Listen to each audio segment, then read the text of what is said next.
Come on, good to see you, brother. How you doing? How you been? Come on.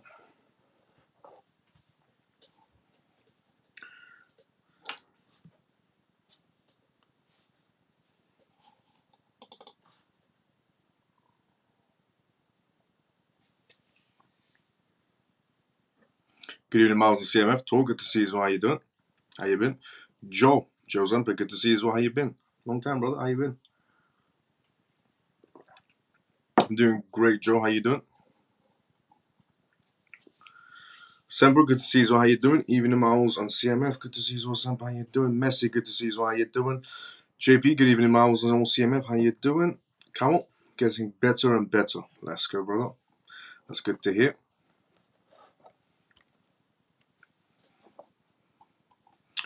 Dennis, good to see you as well. How you doing? How you been? Jason, evening. Good to see you as well. How you doing? How you been? Scott, good to see you as well, brother. How you been? How you doing? Happy Pisces, good to see you as well. How you doing? Comatose, good to see you as well. How you doing? Billo, what's up, Miles on CMF? Doing great. How you doing? XRP news. Well, there was one regarding Brad. So Brad did an interview with Fox News, Fox Business essentially, and he had a conversation of essentially where the cryptocurrency scene is headed, which is a positive scene, where regulations are coming in favor of cryptocurrencies, and essentially Ripple is going to have their upper hand, and the SEC is losing back to back. Brad, slandered the SEC, but slandering was needed for Gary Gensler. To be honest, a lot of people are slandering essentially Gary Gensler, but he deserves it. But yeah, Brad went in on essentially Gary Gensler in the most simplest way. He said the SEC is losing back to back. He said that more ETFs are on the way. He said XRP ETF is a possibility for 2025, most likely sooner.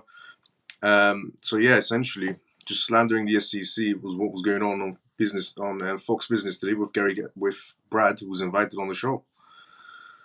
But everything he said was positive. The news journalist essentially, or the news journalist, let's say, the journalist or someone, she was asking him questions. She was asking Brad questions of where the market is headed, what's Ripple's future, what is XRP, what is Bitcoin, what is Ethereum. Those are the questions she was asking. Brad answered all the questions and essentially said the market is heading towards a positive sentiment. Even she mentioned that essentially she also believes that the market is headed towards a positive sentiment as well, and that cryptocurrencies now have some sort of power going forward.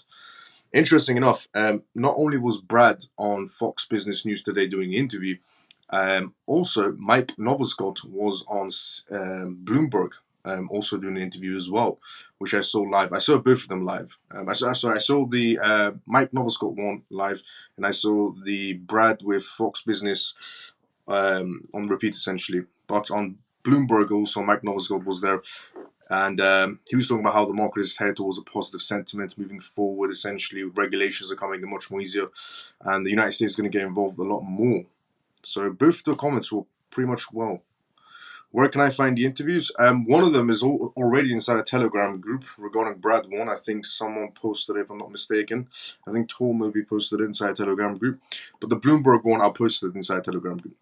Now, before we go through the first news or so on, let me say the intro and I'll say the gist. Actually, you know what? I'll say the gist of what we're going to talk about tonight's live show, and then I'll say the disclaimer and so on. So, on tonight's live show, we are going to be talking about Thailand. How Thailand has approved its first Bitcoin ETFs going forward, essentially, which Australia was yesterday, and essentially South Korea was the day before regarding BTC ETFs getting approvals. This whole motion of BTC ETFs or Ethereum ETFs is getting the ball rolling in quite a lot of jurisdictions, to be honest. Then we're going to be talking about FTX and how FTX has reached some sort of a settlement to pay $200 million in fees to the IRS to get the ball rolling so they can start refunding all of their users who lost money on FTX. That is going to cause a bullish thing because, as I said previously, FTX is refunding people in fiat, not in cryptocurrencies, in fiat, which means those people from FTX will have new, founded money to invest inside the market, which means money will start flowing into the market the moment FTX starts refunding everyone. Then we're going to be talking about the Japanese market space, essentially, because a Japanese crypto project has decided to burn quite a lot of their tokens, and I'll tell you what that crypto project is from Japan. Then we're going to be talking about the UK community, essentially. The UK has now green-lighted another crypto platform, which is SwissBorg. SwissBorg is another crypto platform that has now just been announced, that has been green-lighted by the FCA. So we're getting the ball rolling inside UK as well. A lot more regulations coming on through, a lot more exchanges are getting the green lights. It's all positive news for the crypto space. Then we're going to be talking about the global adoption of CBDCs is growing. A perspective from Swift. But it's quite interesting, the perspective Swift has, that the world is evolving. And also Brad, regarding, you know what, when we get to that news, I'll explain the Brad scenario and Swift. The next news we're going to be talking about tonight's live show as well is regarding Fidelity. Now, Fidelity a while ago reduced their, essentially fees to about zero for anybody that wanted to buy a Bitcoin ETF until next year. It seems like Fidelity's movement to make the fees zero for BTC ETFs didn't really work out too well for them, and Fidelity now wants a piece of the pie of all the people that are using Fidelity's system on essentially buying Bitcoin ETFs through them. And I'll go through what I mean by that. Also, we're going to talk about tonight's live show regarding the EU. The EU elections are coming up right now, and major things are in play in the EU. We have the regulations for stablecoins, regulations for CBDCs, regulations for cryptocurrencies. Major things are happening right now in the EU, and in terms of AI as well. And essentially, the elections are coming up, let's say, essentially, for the EU as well. Big things are in play. We're also going to be talking about tonight's live show regarding Kraken Exchange as well, and how Kraken Exchange is seeing exit amount of volumes happening on their exchange. In other words, there's a lot of Bitcoin or Ethereum or some other cryptocurrencies being purchased from Ethereum's exchange and being shifted out of Ethereum exchange to a custodial wallet. The last time this happened to Kraken at these levels, it was 2017. As I said previously, many times on this live show, when these corporations come in to buy cryptocurrencies, they're not buying them for a quick buck, they're buying them to hold. Essentially is what's happening to Kraken. And Kraken is not the only exchange. Crypto.com mentioned the exact same things, that a lot of essentially assets in terms of Bitcoin, Ethereum, are leaving their exchange. Binance said the exact same thing as well. And ironically, today we're going to go through news regarding also BlackRock and how BlackRock has just reached $20 billion. They've been having inflows of a streak going on, essentially, which is ridiculous and incredible, to be honest. It's an absolute milestone for BlackRock. We're also going to be talking about regarding the SEC. We have some positive news regarding the SEC. I never thought I could put these two words together, SEC and positive, but I can now, because the office from the SEC that was handling the debit box case shut down. An SEC office shut down. And all of their filings will be headed over to another SEC office, because that particular SEC office was the one that handled the debit box case. And that entire office is now shut down. So I genuinely never thought I'll put these two words together, SEC and positive, but there is a positive, which you know. We're also going to be talking about Deutsche Bank. Deutsche Bank essentially made a partnership announcement with Bitpanda to integrate crypto services in Germany. Now, this is the second partnership Bitpanda has made within Germany with two banks now. One of them is Deutsche Bank, the other one was a government bank that they made a contract with. Something interesting about Bitpanda is a Ripple partner. And it's essentially where Ripple gets rid of, essentially sells off their XRPs all through Bitpanda. Is there a coincidence that Germany or these banks in Germany are partnering with Bitpanda when they can partner up with Coinbase, which is a bigger exchange, or they can partner up with Kraken or Crypto.com, which essentially are bigger exchanges, but they're partnering up with Bitpanda? There's always a reason why something happens. We're also going to be going through on today's live show regarding Tether. As I mentioned on yesterday's live show regarding the EU regulations coming in, and it's not really looking good for Tether and USDT. And Binance yesterday didn't really want to say, they're going to be delisting Tether, and they didn't want to name, the stablecoin they're going to be delisting, but they give hints of they are going to be delisting USDT in the EU. Well, it looks like word has finally got out to Tether, because Tether's CEO is coming out and criticizing the EU for their regulation policies. Ironically, the USDC is not, essentially going against the EU regulations, because USDC and a few other stablecoins have no issues with showing transparency. But Tether's CEO doesn't want to show transparency. They're actually coming out and criticizing the EU for their policies. Very interesting on that one. We're also going to talk about regarding Germany again, because Germany apparently is showing openness to the digital euro, the CBDCs. Apparently, Germany is open and ready for CBDCs. The public have no issues whatsoever, according to a recent study that happened in Germany.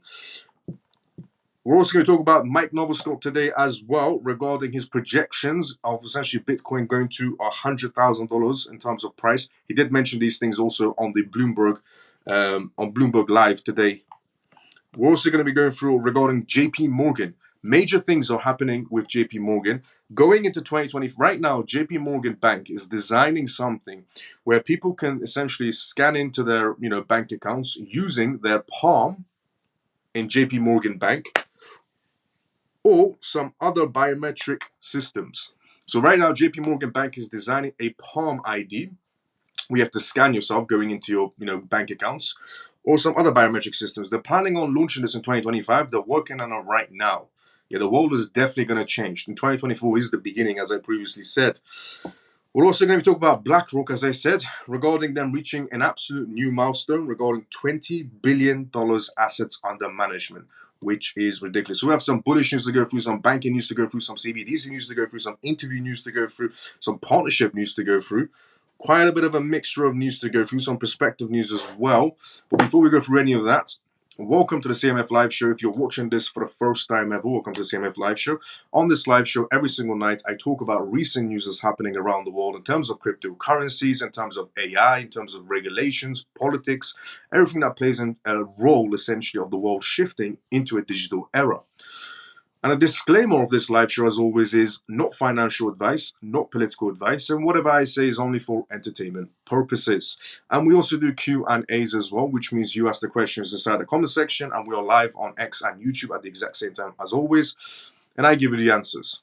So, before we go through the first news, which is going to be Thailand opening their doors to Bitcoin ETFs, let's go through the comment section first, and then we go through the first news, and then back to comments, and then news, comments, news, comments. Let's see where I was inside the comment section. I was here. Hello, Miles. Up, down, or sideways? Looks like it's going to be sideways and up by the looks of it. Doing good. Thanks for asking. How are your parents, your business, and yourself? I'm doing very well. Thanks so much for asking, Scott. My family's doing very well as well. My business is going very well. It was a very busy day today for me as well. Extremely busy day. Have you heard that Singularity Net have made an announcement that the merge is happening on the 13th of June? No, I didn't hear the news on that they're going to be changing their date to the 13th of June. No, it was supposed to be 26, but maybe they have moved it. But no, but I sold all of my Waves tokens and Singularity Net and so on. I sold all of them. Yeah, sold all of them, just waiting to see what this merge is going to happen, and then maybe go for the new token, essentially. It was a good interview. It was bullish. Yes, the Brad interview was extremely bullish with Fox Business today. Also, Mike Novoscott's interview was quite bullish as well on Bloomberg today. 2 weeks after my 20 is today gone. Let's go. Where can I find that interview? I'll put it inside the Telegram group, no problem. Good evening, Miles and CMF. Orphan, good to see you. So how you doing? How you been? Shelly, good to see you. So how you doing, Shelly? Morning. I feel like the case will end in June. Merging with Fetch, Ocean, and Scott to form a new ASI token. Yeah, I'm aware of that one. I revealed that news about 2 months ago. But no, I'm aware of that. That's why I sold Waves. Good evening, Brother Miles and CMF family. Funky brother, good to see you. So how you doing? Lena, good to see you. So how you doing? How you been? Hi, Miles. I hope you're good. And hello to all the CMF addy. Let's go. How you doing? Have I missed the bull run? I mean, any bullish news? We haven't went through the news yet. We're going to go through the first one. Hi, Miles. Jim, good to see you. So how you doing? Here, Ben. Would it be an idea to swap some tokens, possibility for XRP before the end of the case? Sure, why not? Obviously not financial advice at all. What's up, Miles and family? Hope all is well though. Ray, good to see you, brother. How you doing? Good evening, Miles and CMF. David, good to see you. How you doing? How you been? When you start getting this defensive, you know there's something up. Not looking good for Tether. Yes, it's definitely not looking good for Tether. Sorry, Miles, I was distracted by watching 2 morons debating on TV. Sunak and Stemmer. Yes, right now we do also have the UK elections going on. We have the UK elections. the EU elections and the biggest one, the US elections, going on pretty much at the exact same time. But the UK one was, genuinely was two morons going at each other in the UK elections. Sorry, I was explaining the ASI merge to Scott as he was asking me earlier in the comments. No problem, Joe. Okay. So, the first news on tonight's live show is Thailand. Thailand is essentially has granted the approval for the first ever Bitcoin ETF. Thailand has granted approval for its first ever Bitcoin exchange traded fund ETF, representing a notable milestone in the nation's cryptocurrency industry. The Thai Securities and Exchange Commission (SEC) has granted authorization to One Asset Management (1AM) to introduce the Bitcoin Exchange Traded Fund ETF, which is planned to be distributed from May 31st to June 6th. By making this decision, Thailand is joining other countries in adapting regulated investment products related to Bitcoin, which demonstrates a worldwide shift towards institutional recognition of digital currencies. Which definitely it does, yes. Because South Korea was before that, and Australia was just yesterday or the day before regarding Bitcoin ETFs opening their doors. The Thai Securities and Exchange Commission's restricts the ETF to affluent and institutional investors in accordance with modifications made to local norms in April. 1M intends to allocate the cash to 11 prominent international Bitcoin funds, so providing sufficient liquidity and security. This method includes a variant of investments to help reduce the risk and create a steady environment for investing. 1M has obtained permission from MFC. Asset Management is still seeking regulatory certifications for its own Bitcoin Exchange Traded Fund ETF. Both ETFs will be restricted to private offers only for qualified investors, which demonstrates the SEC's prudent approach to essentially protecting investors while launching novel financial instruments. Bitcoin ETFs provide a regulated avenue for investors to access Bitcoin price fluctuations without directly dealing with the cryptocurrency. The Thai officials recognize the increasing demand from domestic institutions for Bitcoin investments and may facilitate a wider acceptance in Thailand when public offers become accessible. The Thai Securities and Exchange Commission's ruling demonstrates a firm approval of Bitcoin and potential function within the financial systems, effectively balancing the technological advancements with safeguarding the interests of investors and cultivating a secure atmosphere for cryptocurrencies and investments, which is absolutely, honestly, an absolute milestone regarding what's happening around the world right now, with, the US being the first ones regarding Bitcoin and Ethereum ETFs, and then essentially Hong Kong following in suit, and then South Korea following in suit, and then Australia following in suit, and now Thailand following in suit. We're going to see a lot more countries coming on board and opening their doors without a doubt. This is going to open up the floodgates. The next news to go through on tonight's live, which was, the Thailand news is extremely bullish. It shows that we are definitely shifting a lot more inside the institutional side, even in, countries within the Asian side as well. Now, FTX is the next news we're going to be going for on tonight's live show. FTX reaches a $200 million settlement with the IRS on their tax bill. This is great news regarding what's happening with FTX reaching a settlement for $200 million, which means next FTX can get ready to repay everybody. Everybody that lost money essentially on FTX as a user can now start getting paid from FTX after they paid their settlements to the IRS, which means everybody will get fiat as a refund from FTX, which means those people will have new income to enter the crypto space again, which means we should see some inflow happening inside the markets because of FTX's situation, because it's bullish. FTX's downfall was bearish, but if you shorted the market, it was quite good. It was a very good day for you. But FTX refunding everybody essentially is bullish, unlike its downfall. So that's the next news we're going to go through. But before we go through that, let's get inside the conversation first. Let me just see if I missed anyone's comments. Hi, Miles and CMF. George, good to see you. How you doing? Iman, good evening, Miles and all CMF. How's everyone doing today? I'm doing great, Iman. How you doing, brother? Brett, Ponky, Booba. I'm guessing the raw meme coins. Brett is already at $1 billion market cap. I mean, if you're going to go for a meme coin, aiming for one with $1 billion market cap is a bit ridiculous, no? Pokey and the Booba one, I don't know what their market caps are. I don't know what their meme coin is. I'm guessing it's on the base network because the Brett is on base network. But yeah, so FTX. FTX reaches $200 million settlement with IRS on tax bill. The bankrupt crypto exchange FTX reached a tentative agreement with its largest creditor, the United States Internal Revenue Service, the IRS. According to their filings, the exchange and the IRS agreed to settle a $24 billion tax dispute. The IRS initially claimed FTX owed more than $44 billion in taxes, but the amount later reduced. The settlement depends on the court's approval of FTX's plan, essentially.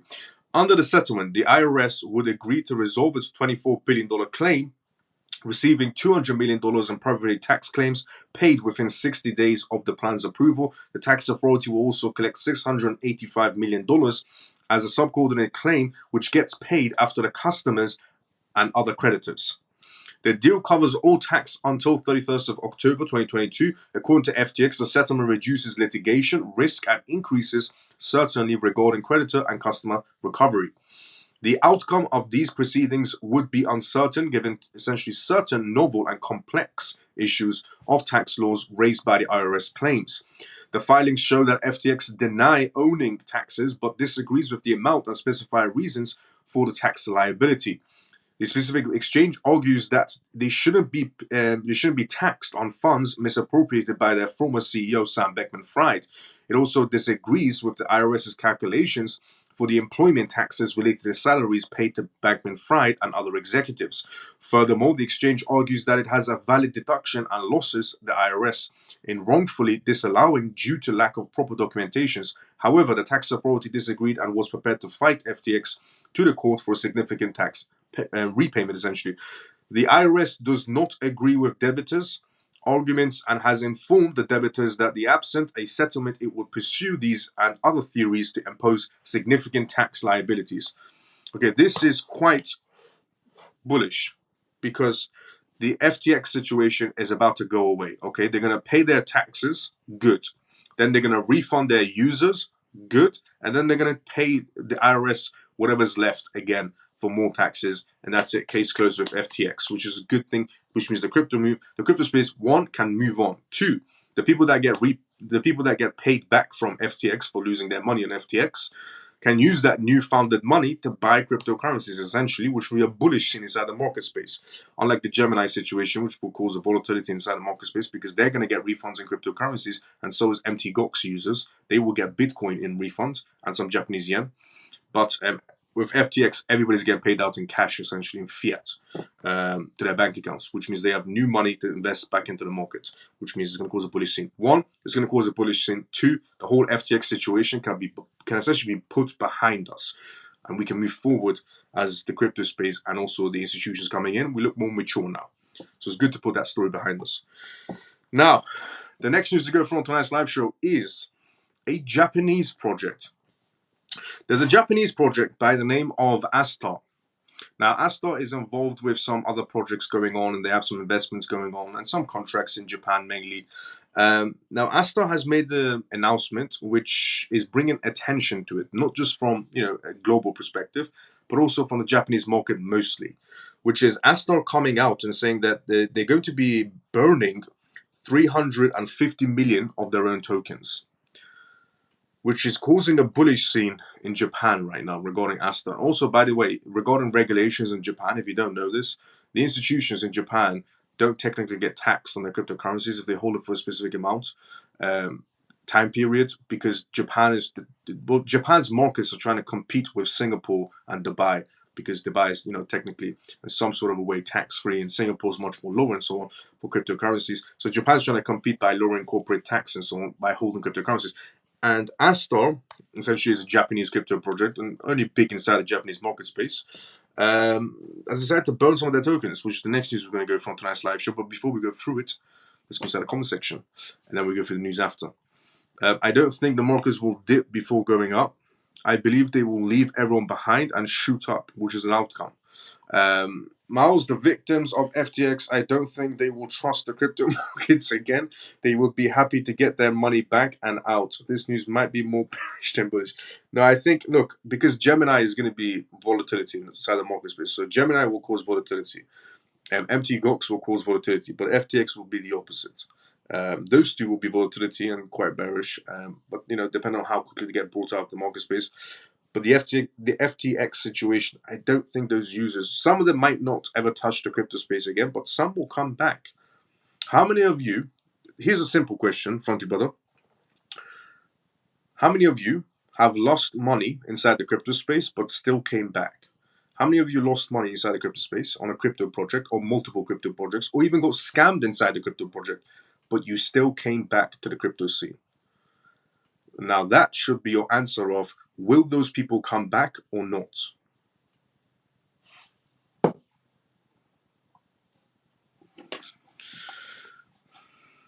So if you're wondering, will the FTX users come back or not because they got scammed from FTX and they'll never enter the crypto space again, I'm guessing some of them have already re-entered the crypto space with their own money again.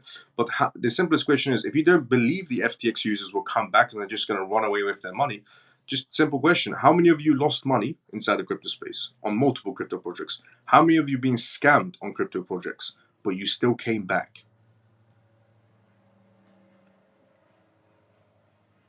So that should answer your question of, will they come back or not?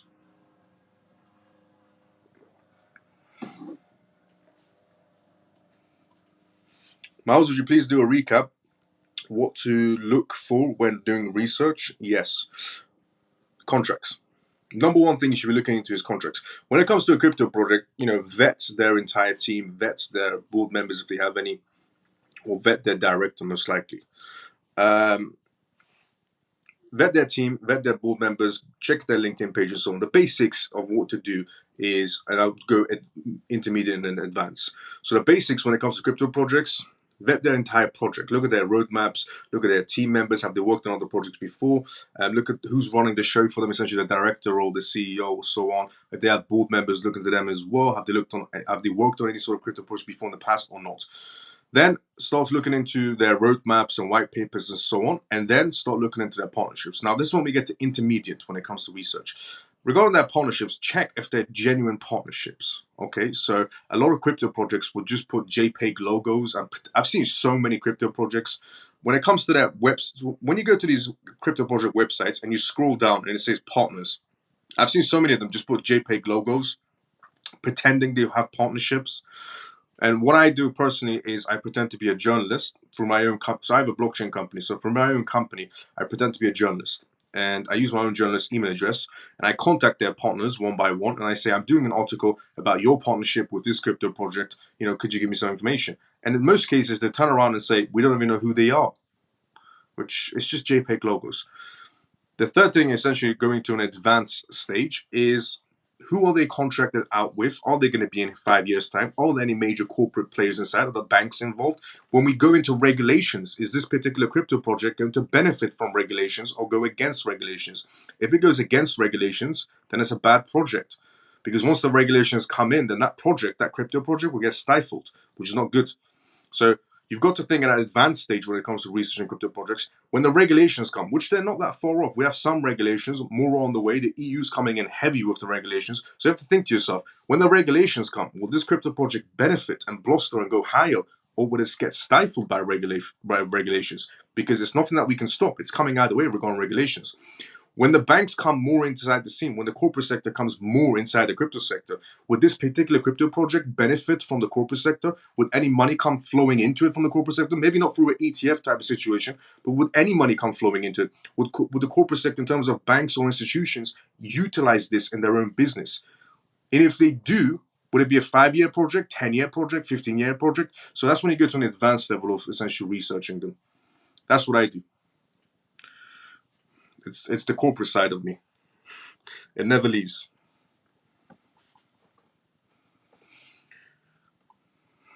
Let me go. Let's see where we were.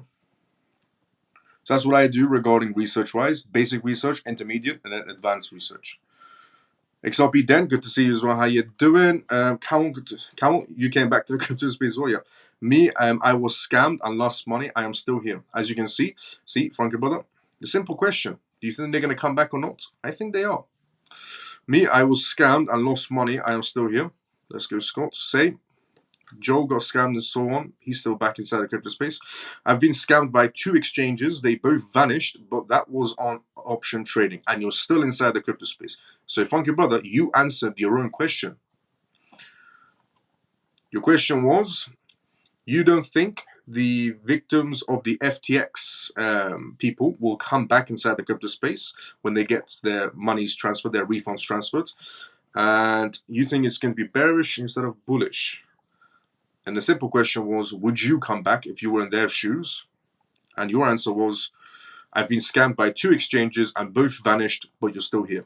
So you answered your own question, which means they're going to come back. I got into crypto just because I was scammed once, then I thought I got scammed on something I don't. Fair enough. Both. Shelly's back inside the crypto space even after that as well. See? Yep, lost and came back. Let's go vibe. Will they... Now, I'm not saying every single person from FTX will come back, but the majority will come back. Will they would be silly to pull right out in a bull run, surely? Exactly. Even a mouse. Good to see you as well, Manny. How you doing? Even understand, so let me see what it is. Then I was hooked. I've never left because I'm keep winning. Let's go, JP. And then again, I'm an old school hardcore person. When I go in, I'm all in, not half-hearted. Which is fair enough, but a lot of people think like you. If you think about it, funky brother. A lot of people are on the same path as you. Look, Camel is back inside the space, even after Manny, good to see you, how you doing. And Vibe is back in, and Shelly's back in, Joe is back in, Scott's back in. A lot of people are back in, even after, you know, the hardships they went through crypto. So yeah, I do believe the FTX users will come back, and I'm guessing so do you now. Miles, how long do you think we will be in this conversation before we will see a bullish rise again? We need either the corporate sector to come in heavy-footed, or in terms of a few cases getting case closed. One major case will obviously be the Ripple case that will, you know, essentially become case closed and boost the market, not just for Ripple, but boost the market in general. But the elections are going to be the biggest thing. So the EU elections are going to, you know, cause some volatility inside the market space. It could be on the good side or bad side. Most likely, it's going to be middle and good side. Then we have the UK elections. That's going to cause some, you know, volatility to go inside the market space as well. But the biggest one will obviously be the US elections. That's going to cause the market to go all types of places depending on who wins. Also, we have multiple cases going on. We have the Kraken case going on, the Coinbase case going on, the Ripple case going on, the Binance case still going on, and the FTX case is about to come to a wrap. So that's going to cause a bullish scene. Quite a lot of things are still happening. We're going to have more ETFs opening up. So all of these will cause sparks inside the crypto space. I remember you did that YGG about their partnerships. Did you ever reply to your emails, Miles? Yeah, they said they don't know who they are. I'm joking. They didn't reply. 2 companies was secured options and banked the binary. I'm losing on Quant, ApeCoin, XLM, and XRP. Well, on XRP you can't lose because it hasn't moved. On XLM you can't lose either because it hasn't moved. On Quant, it's just going downwards. I've never been scammed. I've been watching the CMF for the last 2 years. Let's go, Mike. Still here. Let's go, Denise. Interest rates in the US as well. Yes, interest rates in the US as well. Thank you so much, Shelly, for that. A lot of political situations are going to cause sparks inside the market space. Partnerships are going to be announced. They're going to cause sparks inside the crypto space. Also, the interest rates, Japan's yen is going to cause some volatility inside the market space as well. Quite a lot of things going on. I wouldn't be surprised, thank you for that, Shelly, as well. I wouldn't be surprised if they're using their own money, like you said. I'm sure they're already in the space now, most likely. Thoughts, well, they'll have more money to invest. If they're in the space already, it's already bullish, because when they get more money, they're definitely coming in. Thoughts on Ripple dumping on retail every time it pumps? What's my thoughts on Ripple dumping on the retail? Well, they're not really dumping. You see, 1, it's optional to buy any asset. 2, if you want Ripple to succeed as a company and you want XRP and the XRPL to succeed as a chain, then typically companies will need to sell off their own, let's say, tokens in this instance and invest those. So when you see Ripple essentially acquiring a new license, when you see Ripple acquiring a new partnership, when you see Ripple acquiring a new business, when you go inside the corporate sector, you can't walk into a business deal empty pockets. You don't do business deals by doing handshakes and kissing someone on the cheek and saying, yes, we made a contract. No, you buy, you pay your way inside the corporate sector. So if you want to see Ripple succeed, then they have to do movements like that. Microsoft sells their own shares all the time. MSTR, MicroStrategy, Michael Saylor sells off MSTR stock to buy Bitcoin. You see, this is what companies do. Amazon sells off their own shares to invest into Amazon. Microsoft sells off their own shares to invest into Microsoft. That's just what businesses do. But essentially, the crypto sector has a twisted in that Ripple's spitefully doing this. But if you look at Ripple's track record, they have more licensings, more partnerships, bigger names on their titles. Let's just be honest. The Bank of International Settlements. There's a PDF document. It's public. It's titled Cross-Border Payments. Ripple's on it next to SWIFT. It's a public document from the Bank of International Settlements, the banks of all central banks, 63 centralized banks, G20 countries under it. So when you see Ripple getting partnerships, licensings, acquiring new businesses, how do you think they're doing that? And is that a positive for Ripple? Yes. Is that a positive for XRP? Yes. Is Ripple going to use XRP? Yes. Do you know how I know this? About 3 days ago, just as confirmation, because I already knew this a long time ago. I'm reading the PDF documents, but the crypto space doesn't bother reading a single PDF document, the majority of the crypto space. But to make life simpler, Ripple, because I'm guessing they got fed up, on their own website 3 days ago, they did a Q&A of how they're going to be using XRP step by step through Ripple payments, which is something that the crypto space goes, oh, well, XRP will never be used in Ripple payments. Well, according to Ripple, yes, it will be. It's on their own website. So regarding what do I think of Ripple dumping on the retail every time it pumps, that's not what they're doing. They've never done that. That's just how you do business inside the corporate sector. And the reason why you might think they're dumping is because you're hearing other crypto influencers, or it's because you don't have a background inside the corporate sector. You don't understand how really a business operates. If you operated a business, you would understand that that's not dumping. That's trying to excel your business to a new level.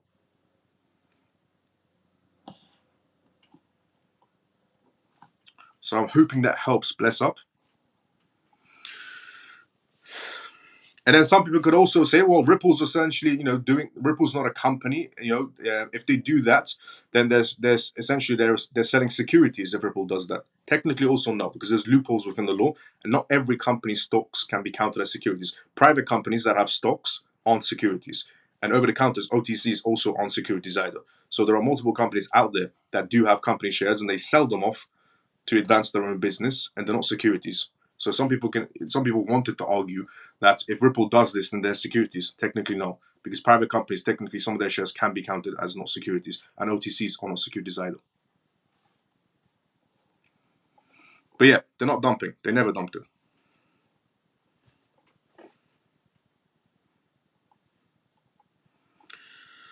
Joe, let's go. Evening, Miles and CMF. Pierce, good to see you as well. How you doing? Evening. This month, XRP will sell 400 million tokens. This will be the biggest sell-off in the last 7 years. Good. I'm hoping there's a new partnership coming out of it. I'm sure Elon sold Tesla stocks to buy X. He definitely did. Elon Musk has sold, he uses assets as collateral as well as stocks. Right, let's go. MicroStrategy sells off MSTR 24/7 to buy Bitcoin. Nobody says anything about it. Microsoft sells off their own stocks. Nobody cares. Amazon sells their own stocks. They advance Amazon. Nobody cares. 99% of corporations sell their own stocks to advance their own business. Nobody cares. Ripple sells XRP. All hell breaks loose. The crypto sector makes no sense. And that's only because the majority of the crypto sector don't understand how the corporate sector operates. I'm from the corporate sector. Or put them up for collateral at least. Or put them up for collateral at least, yes. I get what you're saying, Miles, but is that good for gains this bull run? Yes, it is. I'm not holding for 10 years. The bull run may be over in 1 year. Technically, the bull run's not going to be over in 1 year because you're also misinformed about another thing. What you've got to understand is we're not repeating the same cycles. We're not going through this whole 4-year cycle again. Okay, everything's changed. The reason why the market's not playing in historic patterns is because the historic patterns don't count anymore. You know why? Because in the past, we didn't have banks coming inside the crypto sector. In the past, we didn't have ETFs. In the past, we didn't have regulations. We had none of these things. We never had BlackRock, Fidelity, Goldman Sachs, JP Morgan, and so on, or Citibank, or Mexico, or HSBC, or Standard Chartered Bank, and the list goes on. We never had any of these companies inside the crypto sector in the past. We never had Bitcoin ETFs from these biggest corporations on the planet. So you can't play historic patterns because times has changed. Times have changed. Historic pattern. The reason why Bitcoin did new heights when nobody expected it coming, unless you're inside the CMF because we saw it coming, is because the corporate sector is the one coming in. They're disrupting the patterns. What's the main thing crypto was designed for? The main thing crypto was designed for was not buy, sell, quick, a quick buck. Crypto was designed for utility. The main purpose of cryptocurrencies is utility. The majority of the retail section have forgot about it. So, we're going into utility is the simplest answer. With the banks coming in, we're going into utility. JP Morgan, for crying out loud, is on exchange, is on Ethereum. They're looking at AVAX on a subnet green for tokenization. Citibank is looking at subnet green on tokenization on AVAX as well. You have Swift with Chainlink. You have Ripple with HSBC Bank, Bank of International Settlements. The list just goes on. There are so many contracts in place and so many movements happening right now inside the world. We are shifting into utility, which was the main purpose of cryptocurrencies day one, which the majority of the retail section forgot about, ironically. Now that we're shifting, everybody back in the day was utility inside the retail section. And now that the utility is coming in, nobody cares. The entire retail section wants to go for camel token, frog token, cat token. Nobody cares about the purpose of cryptocurrency, which was designed for. With the banks coming in, the regulations coming in, the money flowing in from these people. Bitcoin doing new heights wasn't because of the retail section at all. Bitcoin doing new heights was not because of the retail section. 937 corporations came inside the Bitcoin ETFs. They bought Bitcoin ETFs. 937 corporations. How do I know this? 13F filings in the SEC. There's your evidence. One of those corporations holds about $2 billion in assets under management in Bitcoin ETFs. The reason why the patterns aren't playing the same is because these corporations are coming in and they're buying and are holding cryptocurrencies for 5 years, 10 years, 15 years, 20 years. Corporations aren't coming in for a quick buck. That's why the historic patterns are getting disrupted. So the more we go every year, the more regulations coming, which they are going to be coming. The regulations this year, quite a lot is coming from the MiCA, from the EU market space. But this year, more regulations, more banks, more partnerships, and so many things are going to be announced, and so many things are going to be launched. And CBDC is going to be launched as well for quite a few countries on test phases. Next year, more adoption. Next year, more adoption. Next year, more adoption. The projects that actually have legitimate use cases will go higher and higher and higher with speed bumps. Nothing continues going, the market never just keeps on going up, but there'll be speed bumps on the way. There'll be manipulation on the way. But a lot of crypto projects are going to go on those separate paths. They're not going to be following cycles anymore because their utility is now being used. People need to stop looking at cryptocurrencies as if they're looking at stocks. They have utility. And once that utility kicks in, the majority of them will go on their separate paths. Because Ethereum doesn't have the same contracts as XRP. XRP doesn't have the same contracts as Solana. They all have their own separate paths to go in terms of utility.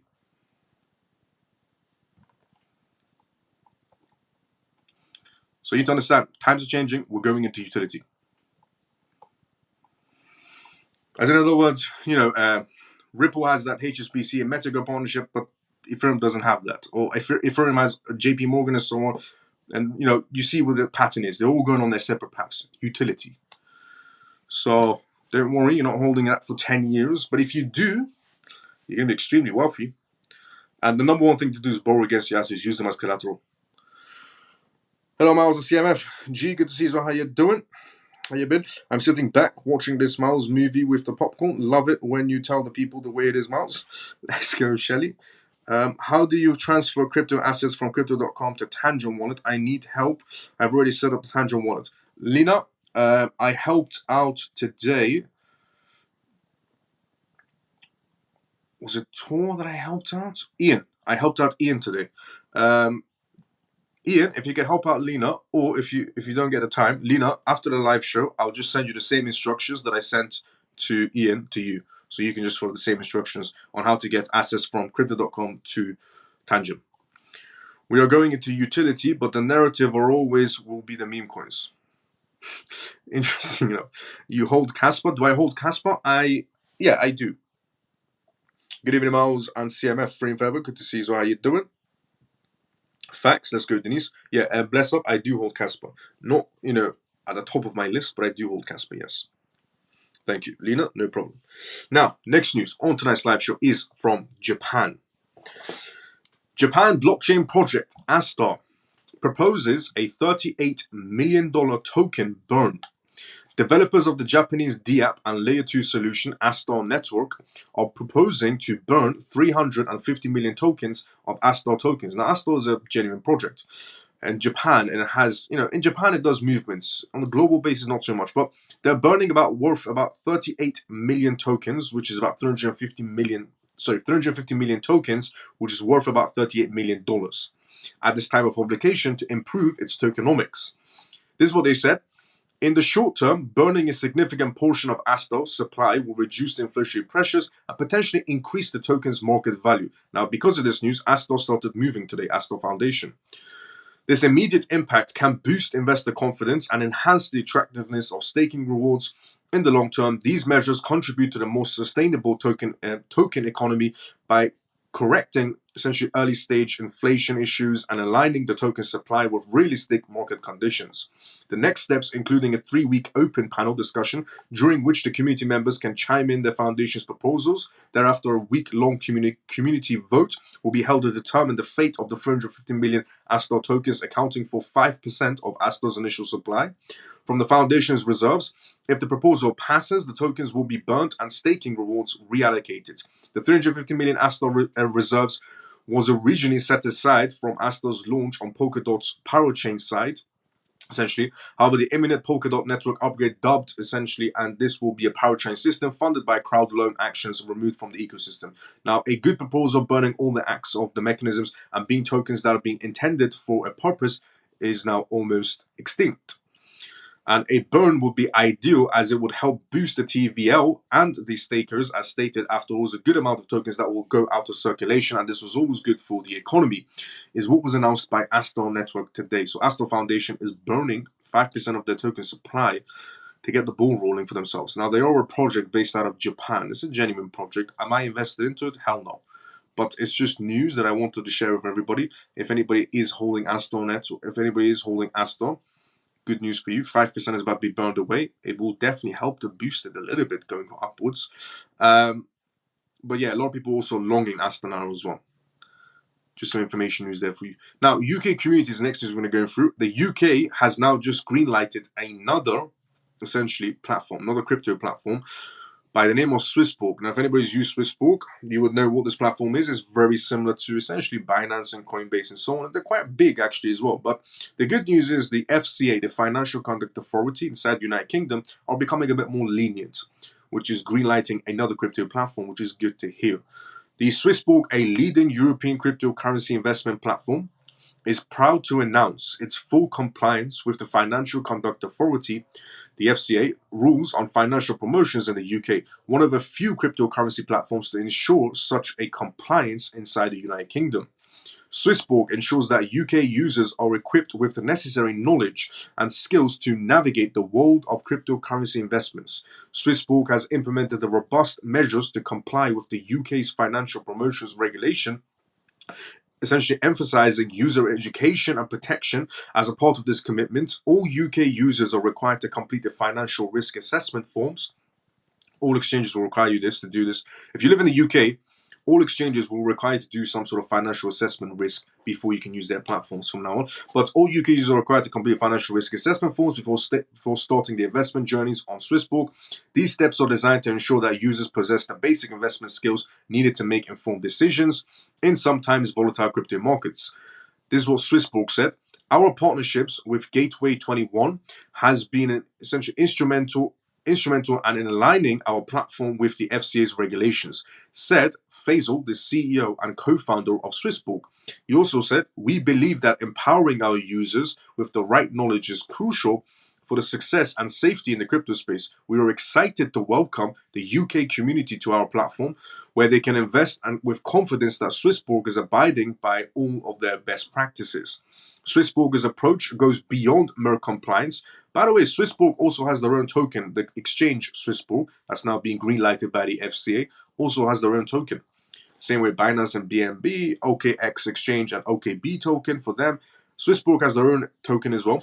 In addition to the educational initiatives, SwissBorg continues to innovate its platforms, providing users with advanced tools and features.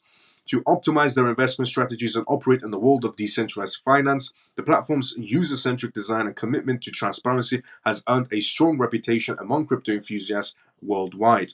As SwissBorg opens its doors to the UK, community retrieves its mission to wealth management by making it fun, fair, and community-centric. The company's adherence to regulatory standards underscores its dedication to building sustainable and trustworthy crypto investment ecosystems. So this is going to be positive. One, because we're the FCA becoming a bit more lenient, opening their doors to crypto platforms. Two, SwissBorg has their own token as an exchange as well. Now I don't know what the token is sitting at right now at this given time, but I know it's for a fact it's a very low price token regarding SwissBorg exchange.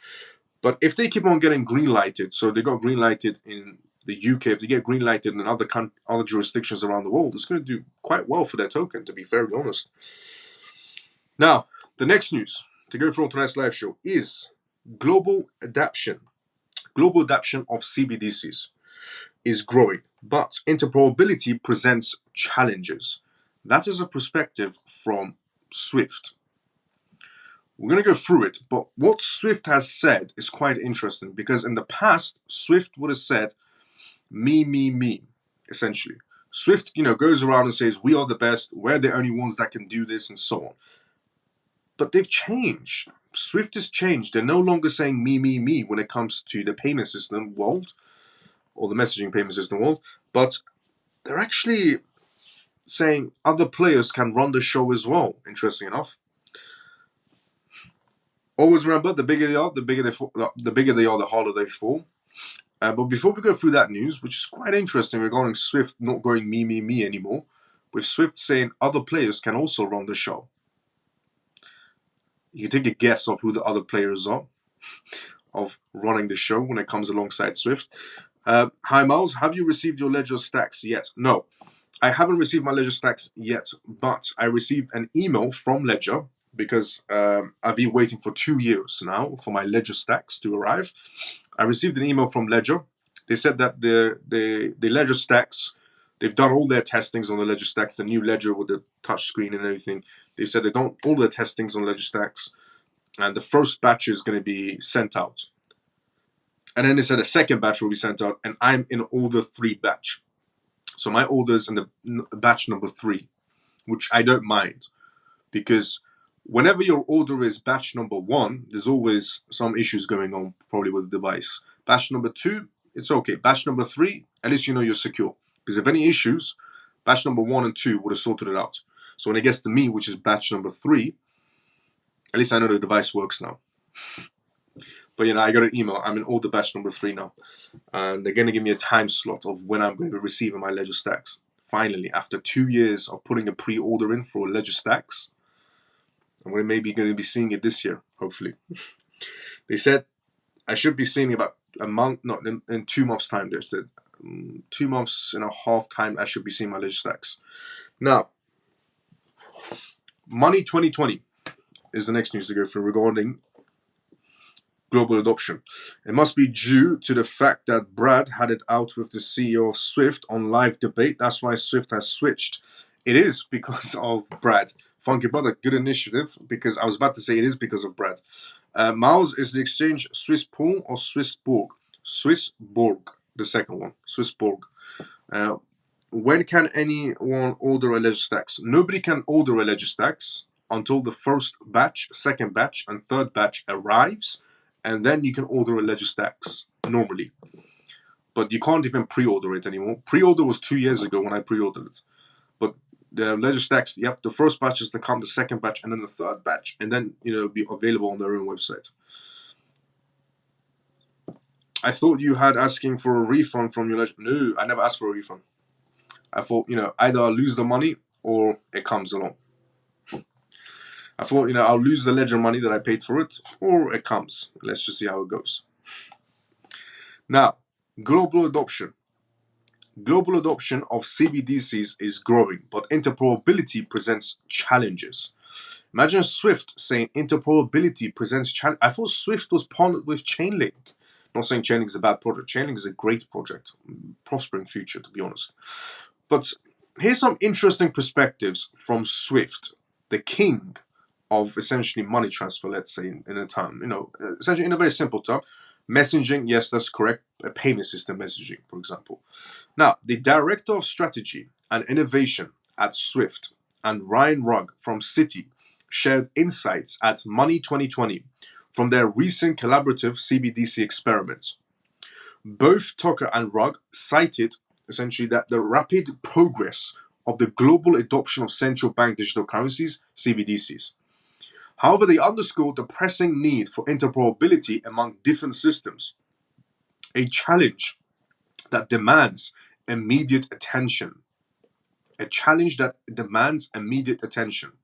A very long time ago, not very long time ago, about a few years back, Swift never saw cryptocurrencies as a big issue, or CBDCs. It wasn't even on their books until Ripple got its name alongside them in the Bank of International Settlements PDF document titled Cross-Border Payments. Interesting enough, then Swift became interested and partnered with Chainlink. The timing was coincidental, let's say. Now, they said, it's like the early days of the internet. This is what Swift said. It's like the early days of the internet. You have all of these variants developing, he said. What's going to be the connectivity between all of it? Question mark. The adoption of CBDCs. The adoption of CBDCs is gaining momentum globally as central banks explore CBDCs to improve payment systems, ensure financial stability, and promote economic growth. CBDCs are digital versions of traditional fiat currencies controlled by central banks. Unlike cryptocurrencies, CBDCs have a stable value tied to their nation's currency, supported by their monetary policies and regulations. These are all the things that's coming out from the SWIFT. So this is Swiss perspective and so on, but also with facts from the International Monetary Fund and Bank of International Settlements. They had a sit down with SWIFT. Governments worldwide are considering CBDCs, with 134 countries exploring the idea and 36 countries piloting the essential initiatives. However, digital currencies present challenges such as fraud, glitches, and transaction errors. SWIFT basically went on to say, when you talk about 36 countries, imagine 36 connections. It's not going to scale right. So these numbers are great, but also present challenges.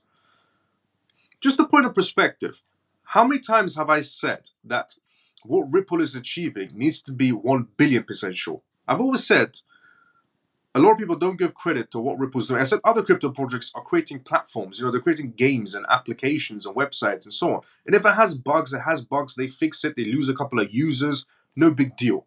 But I said what Ripple's trying to achieve, they don't need to be 100% sure to be a financial background. They need to be 1 billion% sure, because if Ripple's network goes down, it's going to cause protesting because people can't access their money. It's going to cause havoc. It's going to cause so much disruption around the world. And what Ripple's trying to achieve is a very difficult task. And they not only have to be 100% sure, but 1 billion% sure is what I've always said. Which is the ironically same thing that Swift is mentioning today regarding what they said essentially. Imagine 36 countries, 36 connections. That's not going to scale right. So these numbers are great, but also present challenges. You don't say, because it's not an easy task. Swift went on to say, if I was the consumer, want to send payment from my digital account to somebody in India, which needs to be a digital rupees, it should be absolutely seamless. Exactly, it should be. This is why I've said Ripple needs to be 1 billion% sure before they launch. That's why I can't put Ripple in the same boat as any other crypto project. There's two different paths they're going. Market utility. When they first emerged, CBDCs were largely soiled as a niche experiment or limited to their early stage pilot programs. Today, they have become far more global and common, is what Swift said. And widespread adoption among banks and retailers, reflecting a significant shift in the financial landscape towards digital currencies. Massive. This is coming from Swift, by the way, again. Citing this adoption, Swift emphasized the need for utility and unity among all financial institutions working with CBDCs, the necessities for seamless transactions across digital currencies. And Swift left it with this sentence. It has to be a market utility where there's not one entity that controls it. So more than one entity, according to Swift, should be controlling the game when it comes to payments. Now, did you ever think you would see the day that SWIFT, and the king of payments? By the way, Brad was also, as I said on the beginning of this live show, on Fox Business Today. He did an interview. Brad did an interview with Fox Business Today talking about SWIFT, ironically, as well, today. And SWIFT released this statement today, where Brad was asked the question by the news person, what do you think about the payment systems? What do you think about SWIFT and so on? And Brad said, well, they're the king of payments and so on. They've been the king of payments, but times are changing. And I think SWIFT is coming to essentially the realization that times are changing and they're no longer going to be staying at number one. Because with SWIFT ending their statement with, there's going to be more than one player in town, instead of saying we are the only player in town, they're saying there's more than one player in town now. Their confidence level went from here for SWIFT to here.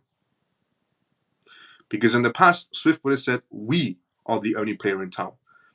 They partnered with Chainlink for their CBDCs. They partnered with Chainlink for blockchain technology to take SWIFT further. Their confidence levels went here.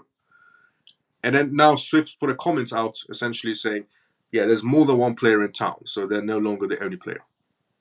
Their confidence levels just dropped.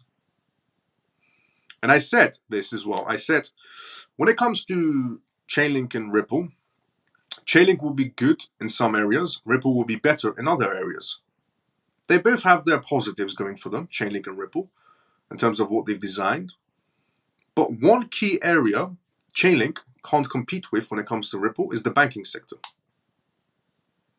Because Ripple's system was designed alongside banks. Day one, Ripple was designed alongside banks.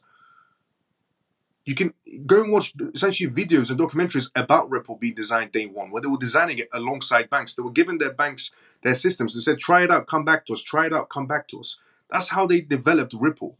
Chainlink wasn't developed like that. And I've always said, they're not going to have a competition going on for the banking sector because Ripple is way above them when it comes to the banking sector. Because one was designed alongside banks, the financial system, one wasn't. And the partnership of Chainlink and SWIFT was only announced. You see, Ripple signed banks, no big deal for SWIFT. SWIFT didn't care. Ripple was signing banks, SWIFT didn't care. Ripple was signing partnerships, SWIFT didn't care. When Ripple got their name on the Bank of International Settlements PDF documents, underneath SWIFT, cross-border payments, PDF documentation from the Bank of International Settlements, the banks are all central banks. It's a public document. I can send it to anyone that wants to see it. Or you can go to the Bank of International Settlements website and see it for yourself. The banks are all central banks, banks of G20 countries. There's a PDF document titled Cross-Border Payments. It says SWIFT and then Ripple under it. The moment that happened, about 2 weeks after or a week after, the news came out. Now SWIFT cares because SWIFT came out and said they partnered with Chainlink. But before that, Ripple was signing partnerships, acquiring licensings, signing banks. No big deal. The moment they got their name on the Bank of International Settlements, because now it's a big deal, about a week, 2 weeks, partnership news comes up. Chainlink and SWIFT partnered together. You see the timeline? And now, fast forward to today, it seems like SWIFT is finishing their end quote with, there's more players in town now. They went from we are the best to there's more players in town now.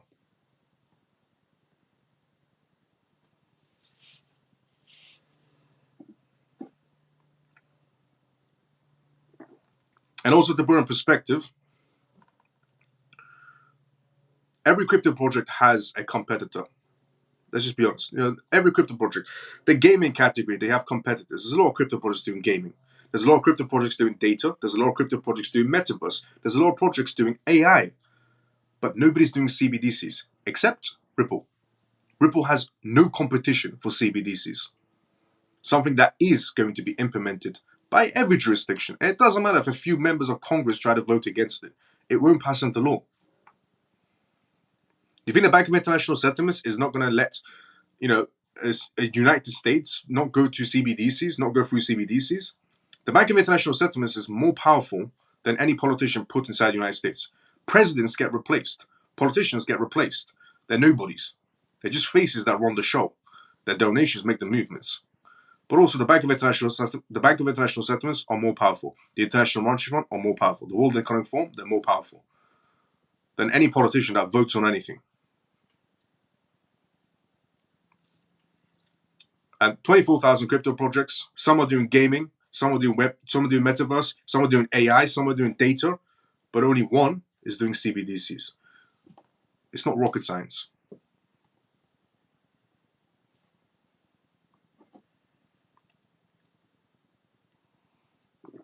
Only one has a CBDC platform. And what's every bank talking about now? Every bank right now is talking about, one, retail CBDCs, two, wholesale CBDCs. It's not rocket science.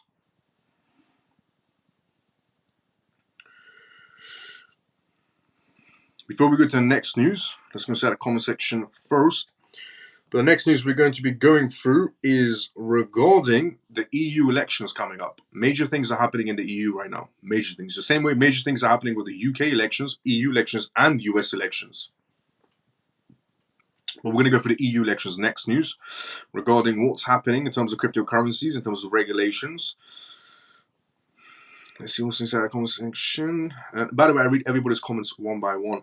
It must be due to the fact that Brad, the CEO, Swift, live debate. Exactly. Miles, SwissBorg, where can, I think I was here. Yeah. Will there be an altcoin bull run in 2024, 2025? Yes. When do you, well, depends on adoption, but yes. What do you think? What do you do when you can't beat them? You join them, correct? Yes. What Kerry said is facts. Good to see you, brother. How you doing? But yeah, what Kerry said is facts. If you can't beat them, join them. Look, CBDCs are going to come either way. You know, I've said this multiple times. People can scream and shout and say, I don't want CBDCs. You're still going to get it. The faster you understand, everybody will get a CBDC. Even if you have cryptocurrencies, you're still going to get a CBDC wallet. But at least if you have cryptocurrencies, you know, you don't have to listen to whatever they say because at least you have cryptocurrencies. But if you don't have CBDCs, your life's pretty much done. But anyways, putting that to one side. The main point is CBDCs are coming. Doesn't matter if any politicians vote against it. Doesn't matter if presidents try to stand against it. It's coming. The Bank of International Settlements is coming. The International Monetary Fund, it's coming. World Economic Forum is coming. There's no stopping it. Nobody's going to stop it. Every country will get CBDCs. Every bank right now is working on CBDCs. Swift, talking about, right now, Swift did an interview. 136 countries are inside, essentially in CBDCs. 36 of them are essentially in test phases. This is according to Swift in CBDCs. They're coming. Okay, there's no stopping CBDCs. So, it comes back to that old saying, which is, if you can't beat them, join them. Look, CBDCs are coming, so I might as well benefit from CBDCs. How am I going to benefit? I'm going to go for the backbone of CBDCs. Simple.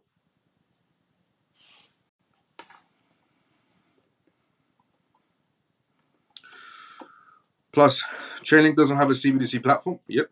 No one but Ripple have a CBDC platform. As you said, it's not much of a competition. Exactly. Swift woke up from their nap, pretty much. It was a BTC competitor. Well, it looks like Ethereum is a BTC competitor for the time being. But, yeah. Now, upcoming EU elections. Upcoming EU elections to shape the future of crypto regulations and spot Ether ETFs. The upcoming European Union elections this week could significantly impact crypto regulations and the approval of spot Ether exchange traded fund ETFs. The EU parliamentary elections, scheduled from June 6th to June 9th, presents a pivotal moment for future crypto regulations, according to Jack Kuno, head of derivatives at Bitfinex. Kuno told Cointelegraph, the elections could see a major shift in political landscape, with the right-wing and populist parties expected to gain substantial ground. This shift could influence the regulatory stance, potentially leading to more stringent controls and more supportive policies depending on the new parliament, but more control. Right-wing parties are anticipated to gain more influence during the 2024 elections. This trend could lead to increased protective measures for the crypto industry, which means stricter rules. As noted by Marina, the co-founder and executive director of European Crypto Initiatives, EUCI. A lot of people give their perspectives on regarding the EU elections. The right-wing trend, this is Maria's opinion, the co-founder, the right-wing trend will likely leave its mark on the Commission's activities, including the expected portfolios of the upcoming commissioners, which might present more visible tendencies. However, Maria also highlighted that these right-wing parties could become unexpectedly allies for innovation-friendly crypto regulations. This political shift might lead to the adoption of a generally counter-status quo of the crypto industry by representing from the far right, presenting a new and unexpected ally for the crypto advocacy topics in Brussels. The elections outcomes could also impact the implementations of the markets in crypto assets, which is the MICA, which is going to come into effect quite soon, actually, this year. About this month, actually. It's going to start this month until the end of this year. We're probably going to have full EU regulations, or by January max. The EU's first comprehensive regulatory framework for cryptocurrencies set to take full effect in December 2024. Despite the potential for more conservative crypto regulations, spot Ether ETFs are gaining traction in Europe. This follows the US SEC's approval on May 23rd for the 8 spot Ether ETF issuers, allowing these listings and tradings on respective exchanges. This decision has boosted confidence among European financial institutions regarding Ether ETFs. Kuhner from Bitfinex remarked the approval of Ethereum ETFs in the EU is gaining traction. Van Eck and Franklin Templeton have already listed their ETH ETFs on the DTCC, anticipating for the regulatory approval. This move sets a strong precedent for the EU, where the regulatory framework provided by the MICA regulation could facilitate a similar approvals. Some of the Europe's largest banks are entering the crypto space, which is not a lie. In terms of some of Europe's largest banks, I have one bank announcement today as well to make as well regarding Deutsche Bank. But Deutsche Bank is doing movements. A bank that's a government bank essentially in Germany is doing movements inside the crypto space as well. They're partnered with Bitpanda as well. They have a 5-year contract going on. Some of Europe's largest banks are entering the crypto space due to clarity offered by the MICA bill. For instance, Germany's largest bank, Federal Bank, this was the bank actually, Germany's, that I announced about a month ago, but Germany's largest federal bank, Landsbank Baden, which announced they will provide crypto custody services to institutional clients starting in the second half of the year, this year. Additionally, Austria's largest community banking group as well partnered with Bitpanda at the end of April to offer digital asset services to retail banking customers as well. By the way, regarding Bitpanda, is the key word here regarding Bitpanda. Bitpanda is also a Ripple partner. Bitpanda is also where Ripple sells their XRP. Ironically, a lot of Austrian banks and a lot of German banks are partnered with Bitpanda. Now, you might think, well, that has no relevance to Ripple. How could that have any sort of relevance to Ripple, Bitpanda being a partner of Ripple? Well, if you think about it, those Austrian banks and German banks could have partnered with Coinbase. They could have partnered with Crypto.com. They're bigger exchanges, to be fair. They could have partnered with Kraken if they wanted to. Or even OKX Exchange. It's got its green light. But they partnered with Bitpanda. You don't find that a bit odd? Coinbase is a bigger exchange. Surely that's more secure for them. Crypto.com is a bigger exchange. That's also more secure for them, no? But no, they partnered with Bitpanda. The one that's partnered with Ripple. The one where Ripple sells their XRP. And has ties with Bitpanda. You could say that's a coincidence. Or, I'm from the corporate sector. And there is relatively zero coincidence inside the corporate sector. Everything a corporation does is coordinated. Every move a major corporation or a major bank does is essentially coordinated. Banks don't close their eyes and randomly choose companies to partner with. They could have partnered with Coinbase, much more bigger exchange. BlackRock is partnered with essentially, using Coinbase. BlackRock is using Coinbase. Goldman Sachs, Coinbase, JP Morgan, they're working with Coinbase. So why didn't the Austrian banks and the German banks not work with Coinbase either? Coincidence? Or coordinated? because Bitpanda is not that, compared to Coinbase, they're not that big compared to Coinbase. And Coinbase already has BlackRock on their shoulder. So they could have went with them, but they didn't. Coincidence or coordinated? I'm going to go coordinated because I'm from the corporate sector and corporates don't do coincidences. They do coordinate movements. There's a reason why they chose Bitpanda. And that reason will be shown later. But you heard it here first when the news gets announced on why they chose Bitpanda later on. And by the way, all of my live shows are recorded and posted automatically. So you can always use this as evidence when the news officially comes out on why these banks in Austria and Germany chose Bitpanda and not Coinbase, which is bigger, or Crypto.com, which is bigger. Kraken Exchange is seeing record Bitcoin and Ethereum outflows since 2017. That is extremely bullish. Corporations are coming in and they're buying and holding, and they're removing their assets from exchanges. Quite a lot, actually. Not just corporates also, but heavy investors from the corporate sector as well, to be perspective. But corporate section in general are coming in and they're buying from these exchanges and they're holding off the exchanges. Something that's, these record outflows they're seeing, they haven't seen it since 2017. Kraken's not the only one. Binance is seeing record outflows happening as well. So is Coinbase. Because the corporate section are coming in and they're buying, particularly Bitcoin, Ethereum, some other assets, but they're holding them.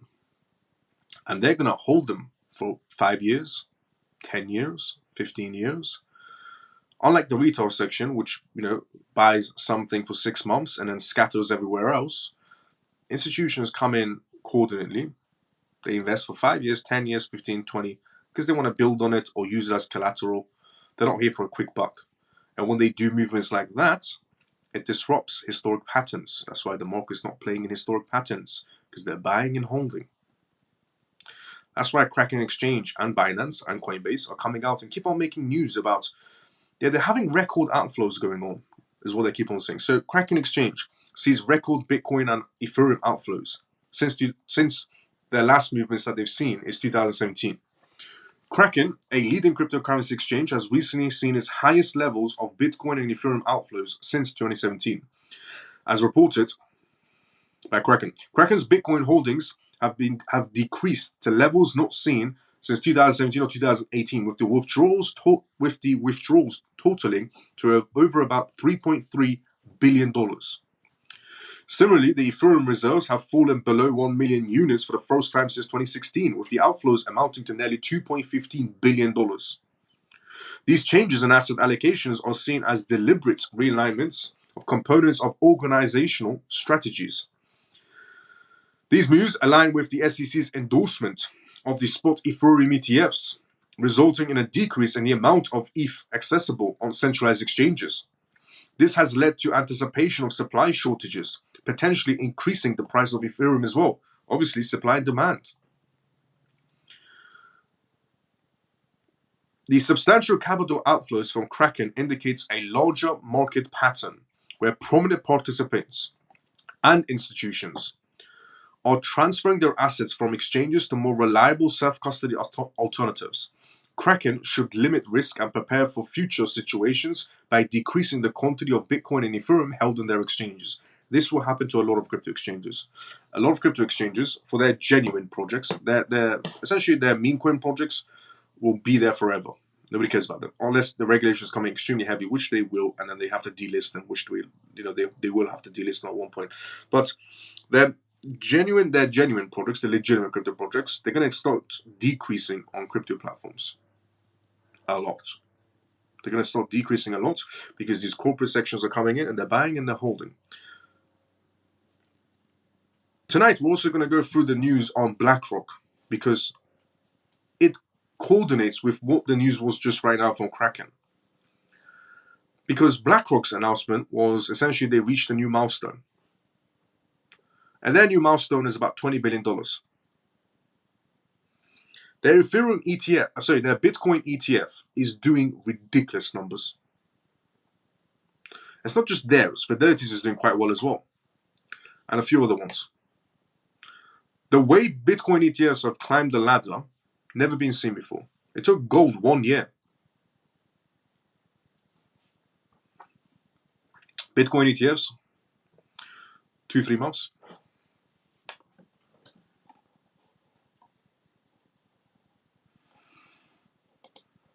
A lot of things are going to change. But yeah, we're going to go through that BlackRock news as well. But the next news to go through on tonight's live show, we'll get to that one. It's at the end. So some other major news as well at the end of the live show.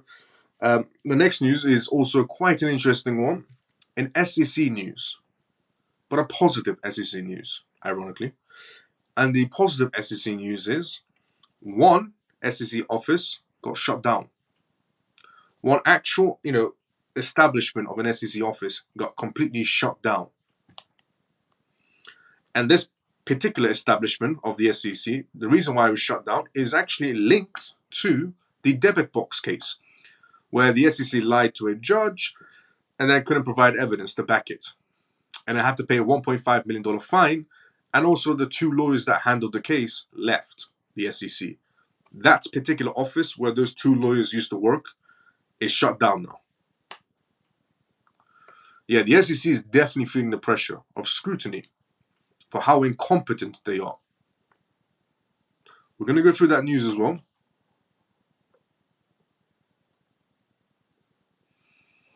Because that is interesting news, and it's the type of vibe you want to pop a champagne bottle to, with establishment of an SEC shutting down completely because of how incompetent they are. We'll go through that news, but before we go through, let's inside the comment section first. By the way, if you have any comments, put it down inside the comment. I read everybody's comments one by one, by the way, so I do comments, news. So I don't leave anybody out, in other words. Being recognized as digital gold and store of value. I don't think BTC has a company either. Yeah, to be fair, my opinion. No, it's a fair opinion. Is Carol on tonight? I don't know if Carol's on tonight. Deutsche Bank will be my opinion. Deutsche Bank will be my opinion. Is Bitpanda an exchange? Yes, Bitpanda is an exchange. It's a crypto exchange. Because they know who's going to come out on top. Ripple XRP. Let's go, JP. Hi, the CMF family. Regarding Bitpanda. Hi, the CMF family. Hi, Miles. Good to see you, my friends. Is it time to turn on my CMF TV? Let's go, Carl. How you doing? How you been? I wonder why the 2 lawyers left. Yeah, now, yeah, definitely. The SEC to shutter office behind failed debit box lawsuit. The crypto lawsuit. The Securities and Exchange Commission, Salt Lake City office, notorious in the crypto world for its failed fraud lawsuit against debit box, will shut down after seeing significant atrociousness, let's say, among its staff, some of whom were pushed out over the case. SEC lawyers Michael Welch and Joseph resigned in April after the federal judge sanctioned them for committing a gross abuse of power and seeking to freeze the assets of the Utah-based crypto company Debitbox on misleading grounds. Just last week, the judge dismissed the case and ordered the SEC to pay Debitbox $1.8 million in legal fees, which I revealed all of that on this live show about a week ago. The agency considered this budget and organizational efficiency in deciding to close the office because they messed up so big and they just want to make this story go away. The SEC just wants to make this entire whole debit box situation go away. Because even in Congress, they used the whole debit box case when they were coming up with the FIT21 regulation. They mentioned debit box and how the SEC abuses their power. So the SEC really wants to make this go away, where they're now shutting down the office, the SEC regional office. The regulator's Denver office will take over any enforcement jurisdictions, the SEC said. They're paying their fee. 2 lawyers left from that office in Salt Lake City office. Their Salt Lake City office, the SEC's office, is the 2 lawyers left. They paid a $1.5 million fine and they shut down the office, the SEC office. They shut it down. You know you messed up when, one, your lawyers lied in court. Two, you had to pay a $1.5 million fine. And three, you had to shut down your office. You know you definitely F upped in a very simple way. As an SEC, you know you definitely effed up when you have to take those actions.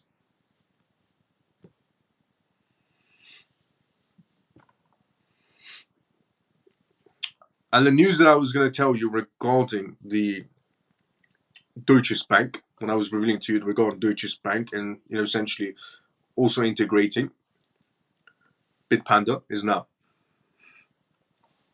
Okay, so the news that was relevant to the other news that I read out regarding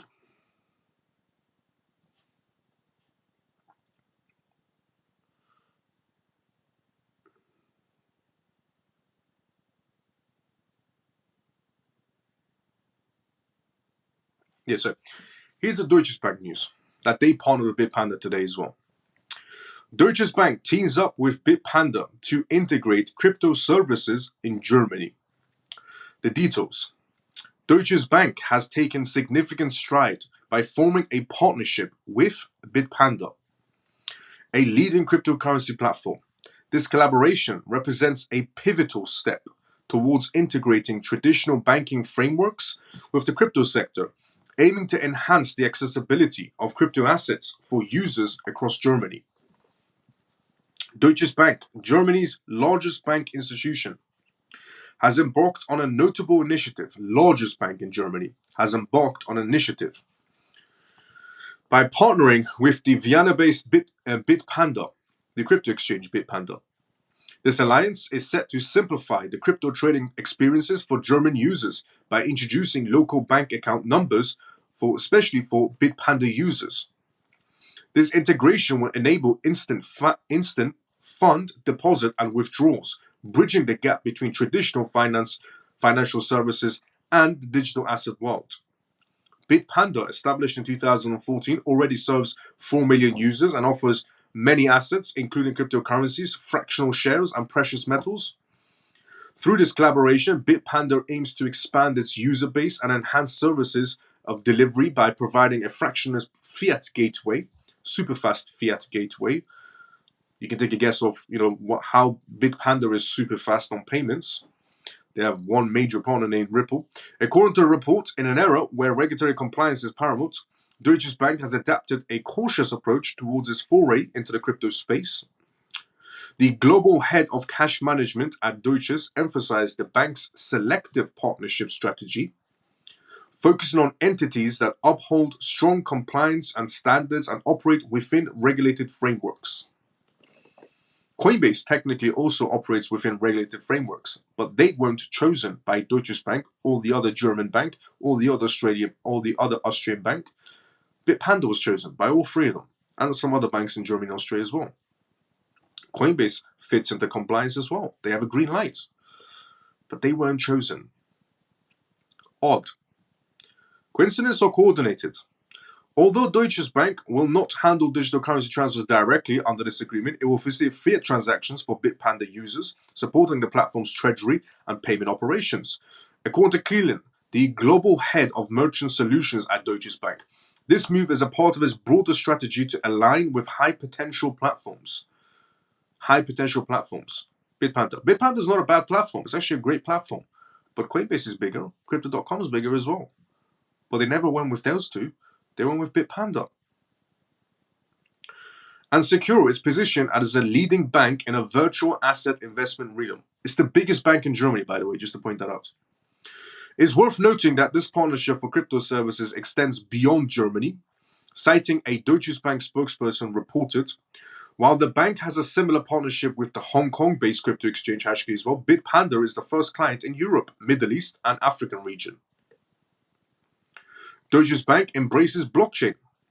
This partnership with a crypto platform like Bitpanda indicates Deutsche Bank's aim to integrate digital currency technologies such as blockchain into its banking operations.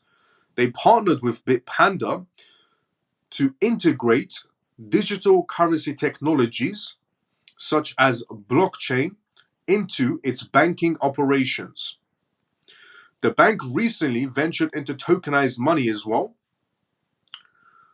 And this initiative is expected to enhance the efficiency, reduce costs, and streamline operations across the financial sector, notably tokenization as well, which involves converting physical assets into digital tokens on blockchain. It's set to reshape the financial industry.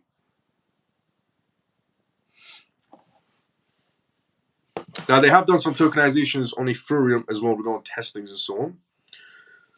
But what I'm interested about is Bitpanda. Why does the largest bank in Germany partner with Bitpanda? The largest bank in Germany, they could have partnered with Coinbase, just like BlackRock or Fidelity or any other corporation inside the United States. They could have partnered with Coinbase, Crypto.com, Kraken, Binance, even if they wanted to. Binance is not compliant, but Coinbase is, and so is Crypto.com.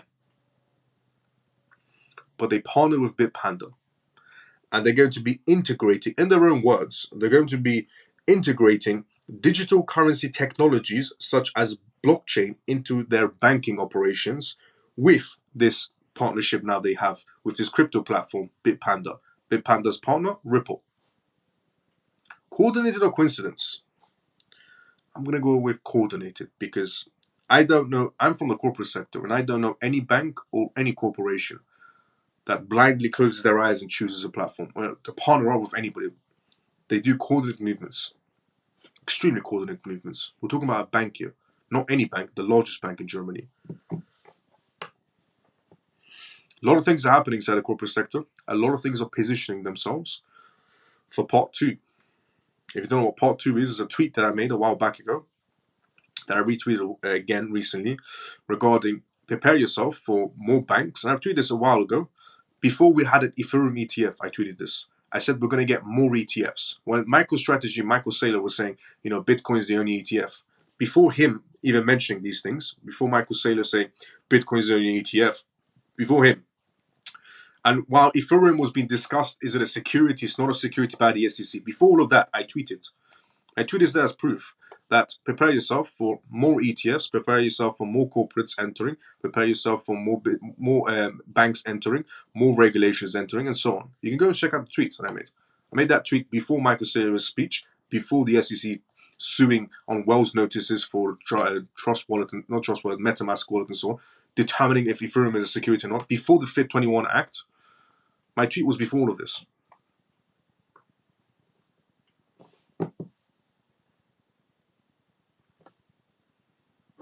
As I prepare yourself for more banks, more regulations, more corporations coming in.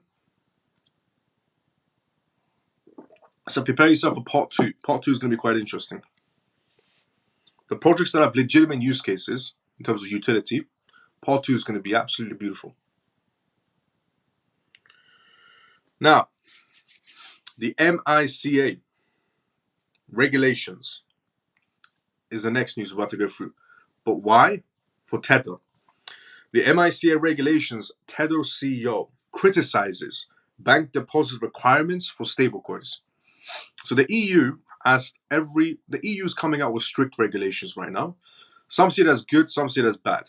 It's good, okay? Because when the market becomes strict, that means banks feel safe to enter the crypto space and empty their pockets inside the crypto space, connect the traditional financial space with the digital space, which means more money for us if you're inside the right projects.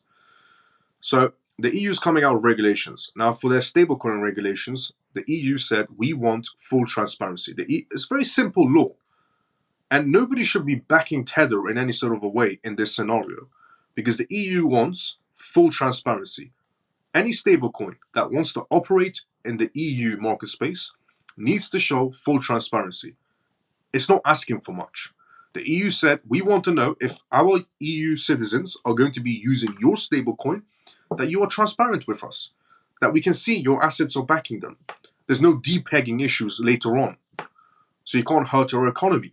You can't damage your economy later on. There's no depegging issues. You can back your assets, and you have to hold some of your assets in our banks, in the EU banks, which shouldn't be a big deal if you have assets. USDC has no issues with this. USDC They're going to be full compliant with the EU. They'll show transparency. They'll hold some of their assets in EU banks. Tether, on the other hand, said, no, we don't want to do that. They don't want to show the transparency, and they don't want to hold any assets in EU. That would raise a million questions. A billion questions that would raise on what is behind Tether, or what is Tether's motives later on.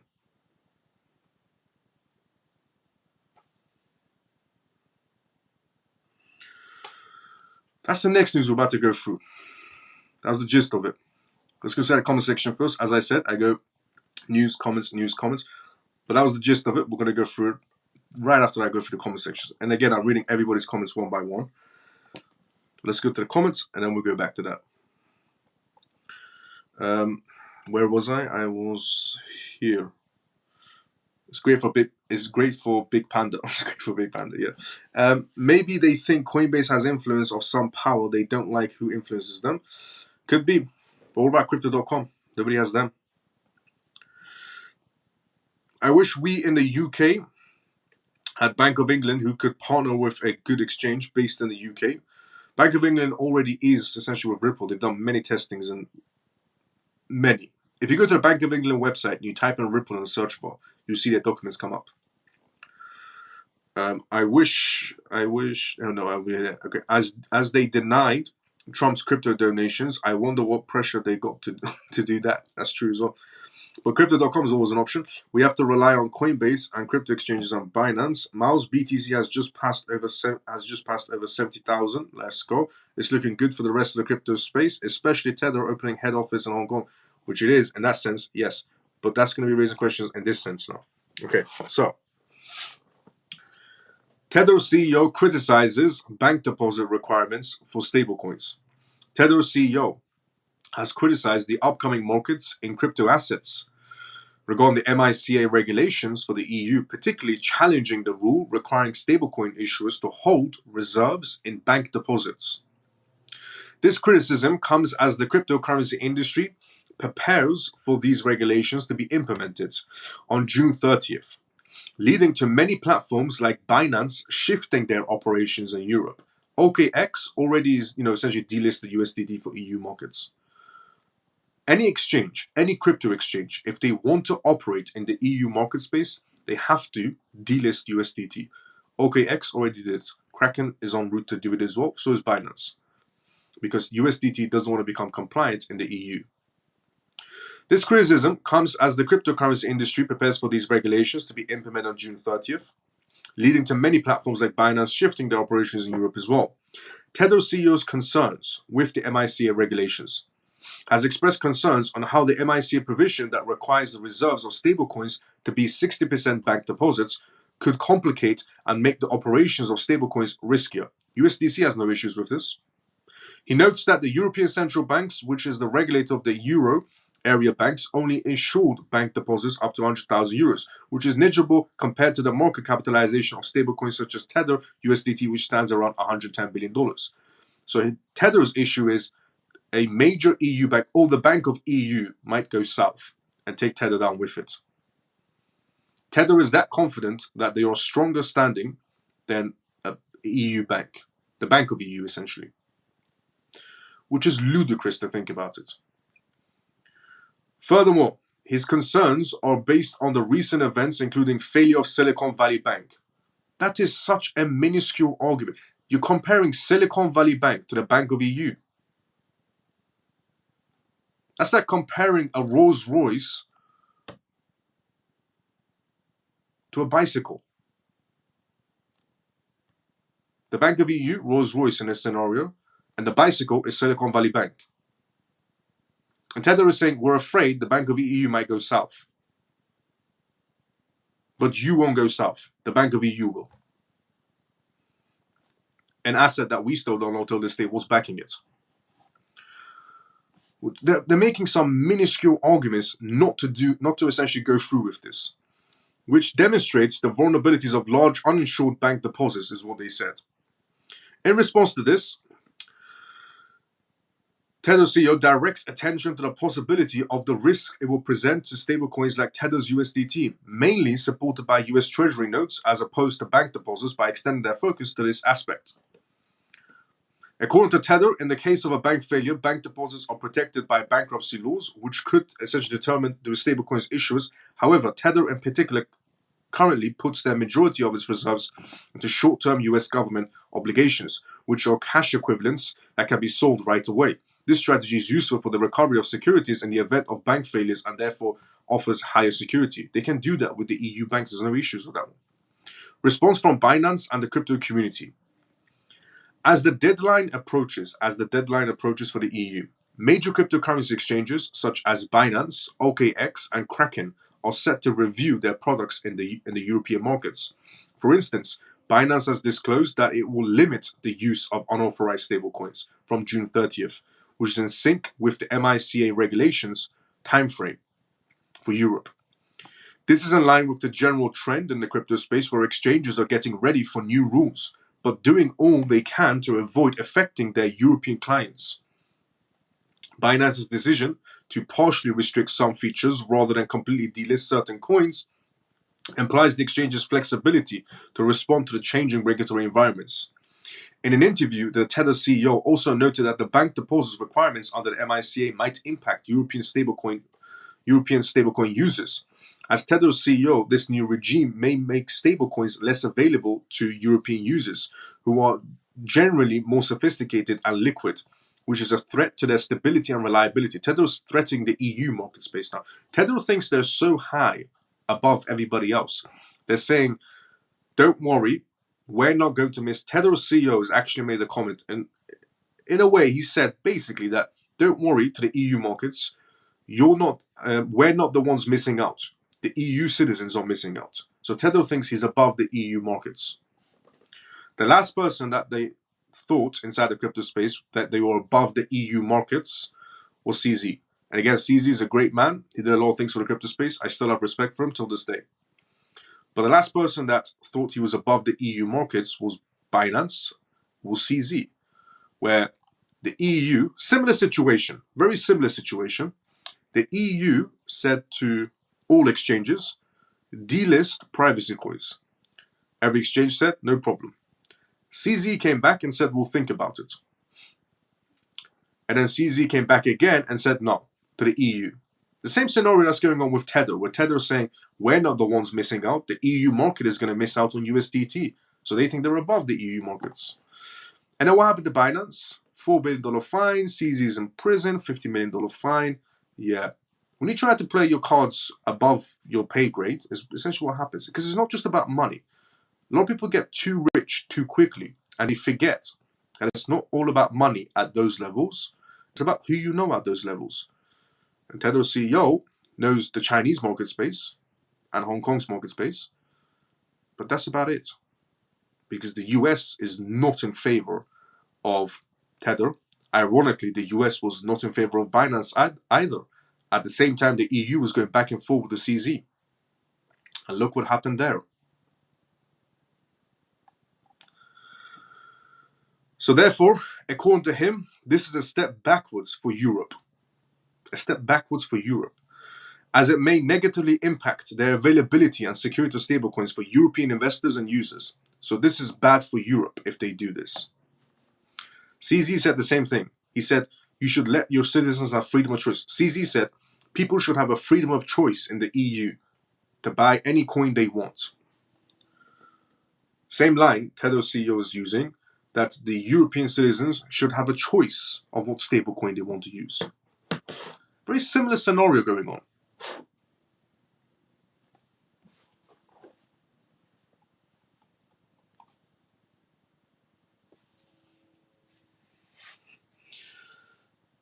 Now, the next news to go through is coming from Germany.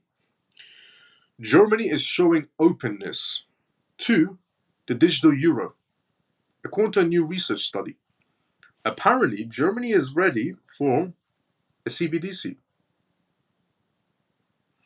We're going to go through that. But before we go through that, let's go inside the comment section first, and then we go through that. As they deny Trump's crypto donations, I'm under the pressure. Yeah, We have to rely on Coinbase and crypto exchange on Binance. Yes. Miles BTC just passed over. Let's go. Looking good for the rest of the crypto market space. Let's go. Especially Tether opening head office in Hong Kong. European central banks are huge. Tether have lost their plot. Arrogance won't get them anywhere. But the issue is the European markets are bigger than Tether. Maybe Tether's rainy days are coming.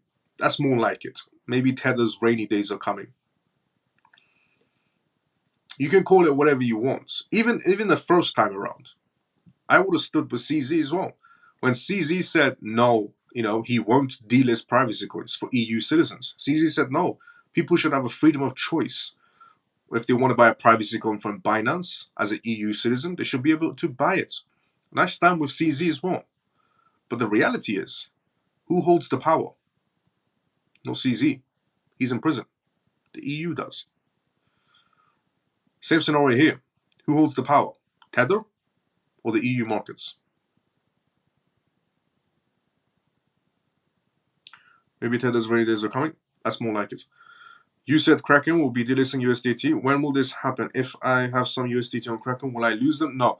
If you have USDT and the timeline comes through, so Kraken is going to wait until the last minute to delist USDT.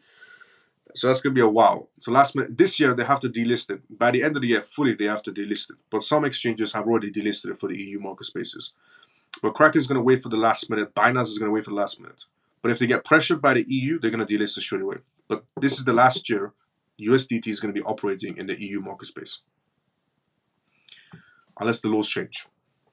Or unless Tether becomes compliant. Who knows?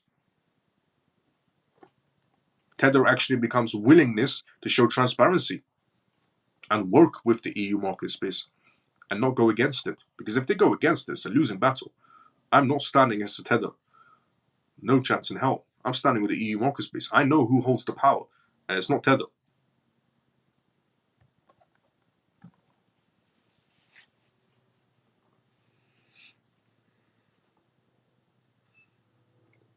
Tether or not in the inner circle is exactly what it is. Tether's not in the inner circle.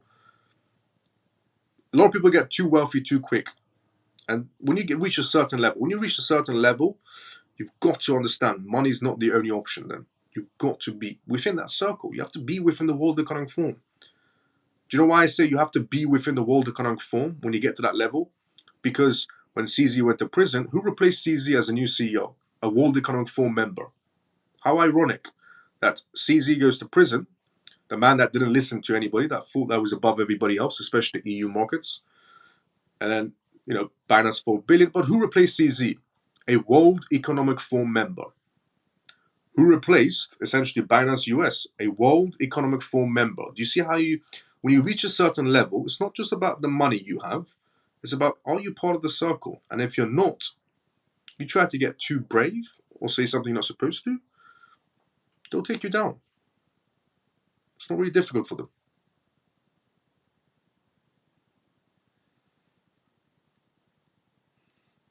Good night, Miles and CMF. As I have an early start. Funky brother, see you tomorrow sometime as usual, brother. I have USDT on Kraken. Should I change to USDC? Preferably you should keep it in USDC. But any exchange, when they reach that timeline, they said automatically they will change your USDT into an alternative stablecoin.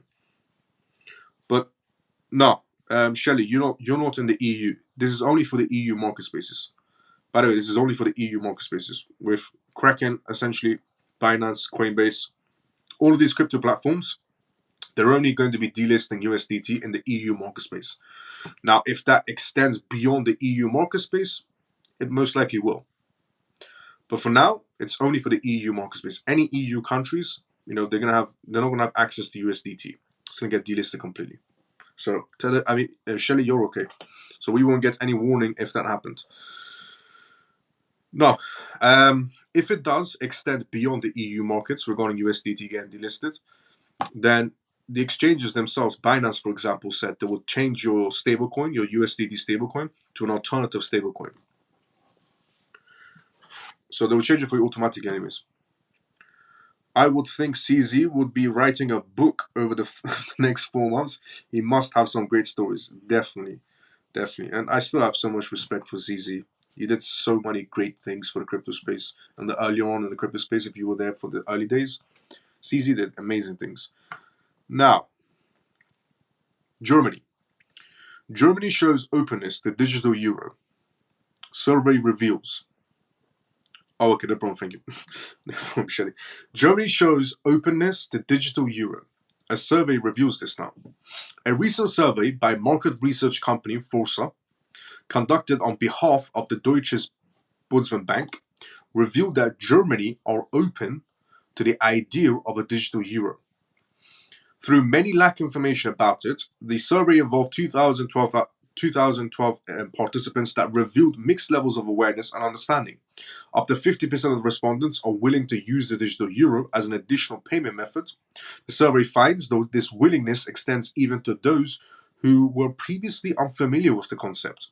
Despite this openness, only 41% of the respondents had encountered information about the digital euro, while 59% needed to be made aware of it. And privacy concerns were a significant issue, with over 3/4 of the participants viewing privacy as a protection as a top priority. Now, Bundesbank Bank addresses privacy concerns, and they said privacy concerns are similar to those seen with China's digital yuan, where users often convert their digital currencies to cash immediately after receiving it. To address these concerns, the planned offline version of digital euro aims to offer privacy protections akin to cash. Deutsche Bank also reassured that the central banks and the euro systems are committed to protecting user privacy more effectively than current commercial payment solutions. Don't believe a single word of it. Now, the survey also showed that 72% of respondents believe the digital euro should be based on European infrastructures, ensuring independence from global political events. Misconceptions about digital euro. This is the funny part. Misconceptions about the digital euro. Replacing cash, with 15% of respondents thinking it would replace cash and 12% believing cash would be phased out. A member of the Deutsche Bank executive board clarified that cash remains fundamental product of the bank and will not be removed. They said, don't worry, cash is going to stay alongside CBDCs. I will bet my left kidney that cash, I will bet my left lung that cash will not be alongside CBDs for a while. Or I'll bet both of my lungs on this.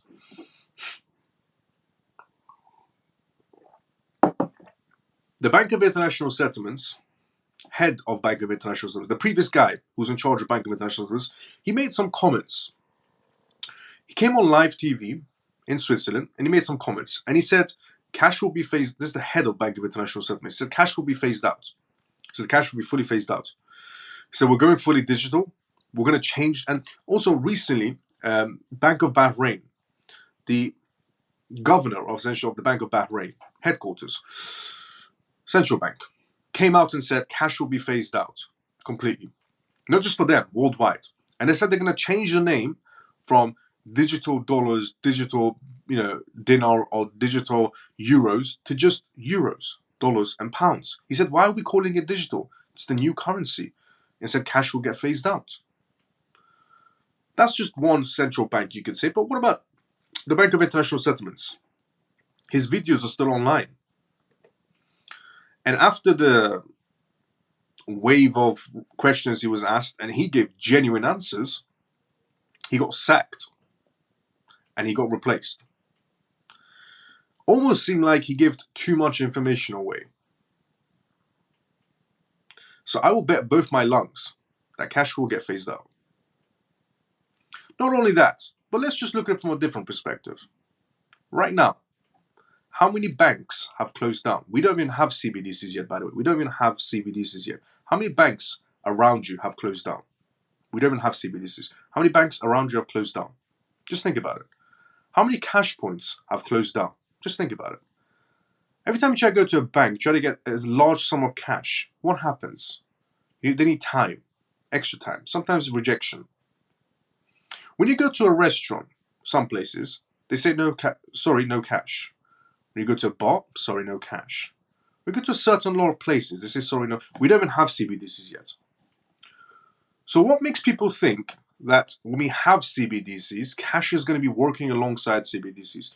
We don't even have CBDCs yet. And the banks are closing one by one. The cash points are disappearing one by one. A lot of places are not accepting cash anymore. So what makes you think when we do have CBDCs, cash won't get phased out? Because we don't even have CBDCs yet, and cash is already getting phased out. So that's why I say I'll bet both my lungs that this bank governor is talking out of his arse. The digital euro could launch.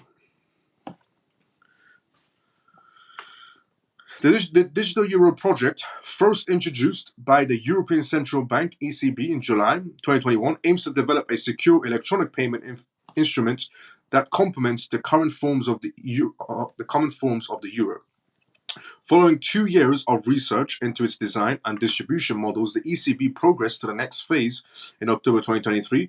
The phase will continue until October 2025, when the decision on the preparation will be made. According to the president, the digital euro expected to launch by 2028. Also, they're chatting out of the arse. They're talking out of the arse again. It's not going to be 2028. It's going to be way more sooner. With the privacy protections being a key focus during the preparation period. Way more sooner. Now, yeah, that's why I said I'll bet both my lungs on it. Banks are closing one by one. ATMs are closing one by one. A lot of places don't accept cash already. We don't even have CBDCs yet. But somehow, it will work alongside it. They don't accept it now regarding cash. What's the chances they're going to accept it afterwards? The next news to go from tonight's live show is regarding JP Morgan. JP Morgan, I'll give the gist and I'll go for the comment section next. JP Morgan is designed or working right now on a biometric payment system. Right now, JP Morgan Chase is working on a biometric payment system that's in the palm of your hand. JP Morgan Bank right now is working on a biometric system that's in the palm of your hand. That's going to be in the palm of your hand. And it's going to get launched in 2025. The world is rapidly changing.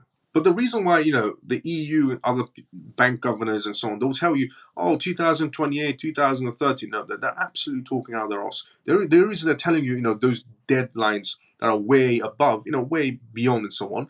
So you can think to yourself, I have a lot of time until we go digital. You don't have time. Time is not on your side when it comes to CBDCs. But before we go through that news, let's go inside the comment section.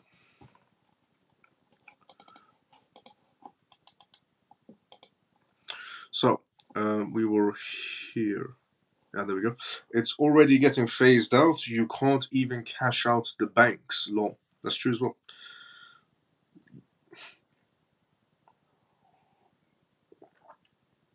I was going to tell you another story, but I'll leave it for another time. But let's go to this news now. JP Morgan Chase plans to launch a biometric payment system in 2025. JP Morgan Chase intends to introduce a biometric payment system by 2025, enabling consumers to make payments using face recognition or palm scans. The primary objective of the system is to enhance the efficiency during the checkout process and enhance the level of security. The financial behemoth will use the sophisticated authentication system from successful trial initiatives with Pop ID, a biometric company located in California. The leader of biometric solutions at JP Morgan Payments asserts that biometric payments enables merchants to provide an enhanced consumer experience. Why? Why can't I just tap my phone? Why can't I just use Apple Pay? Why would I need something in the palm of my hands? They're slowly trying to prepare everyone for this wild roller coaster ride everybody's going to be taking soon. According to 2023 payments poll,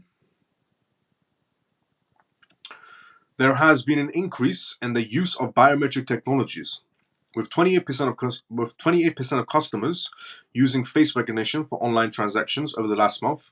As per Good Intelligence, it predicted that by 2026, a total of 3 billion individuals would use biometrics as a mean of making payments.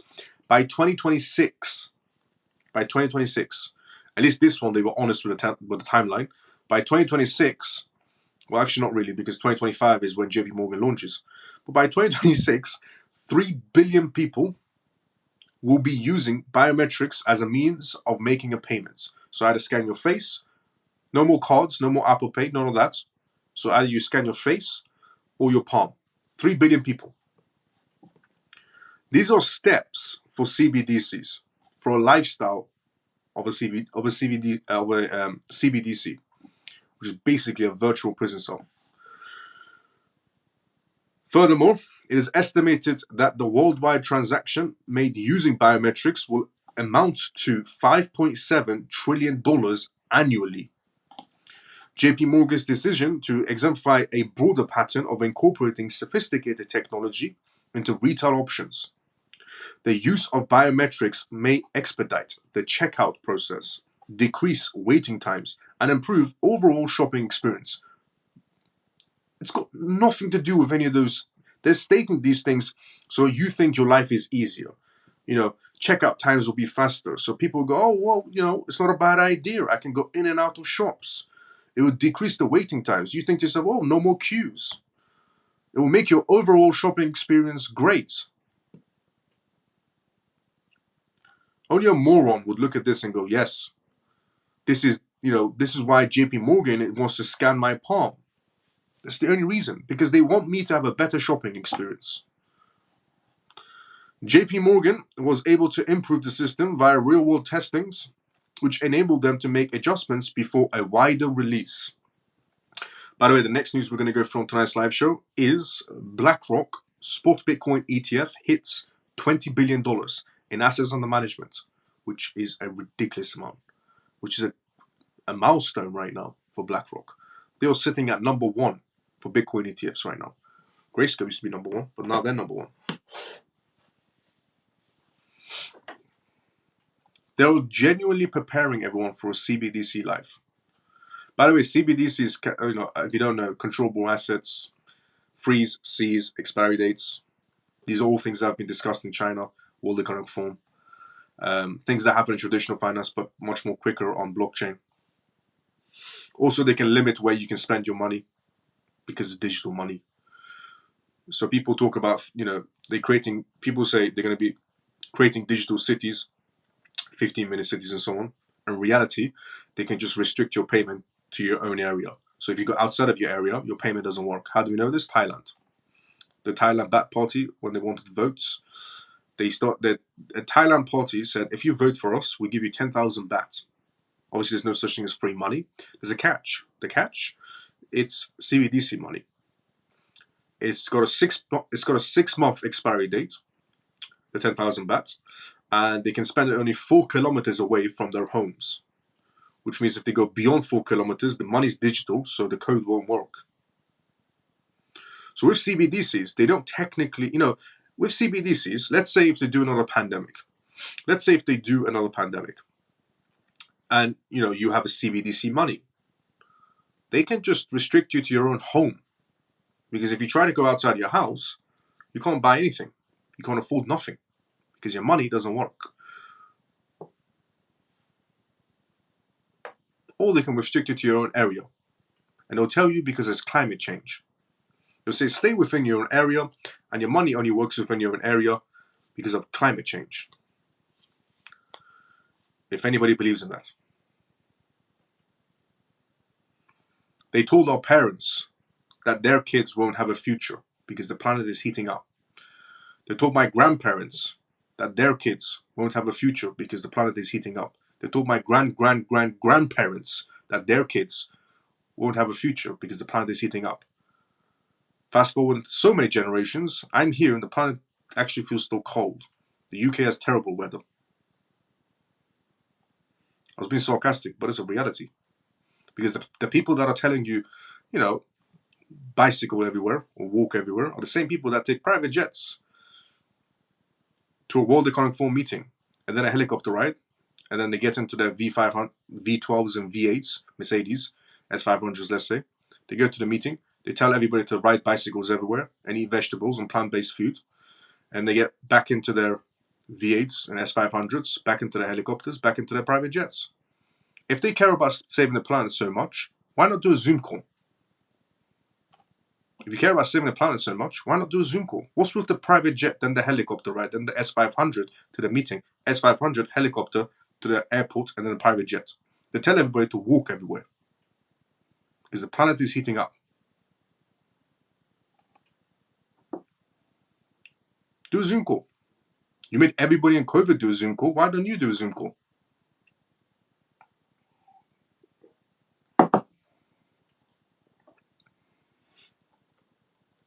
By the way, this whole right now there's some scenario going on of the man that introduced the vaccines and so on, trying to make it mandatory.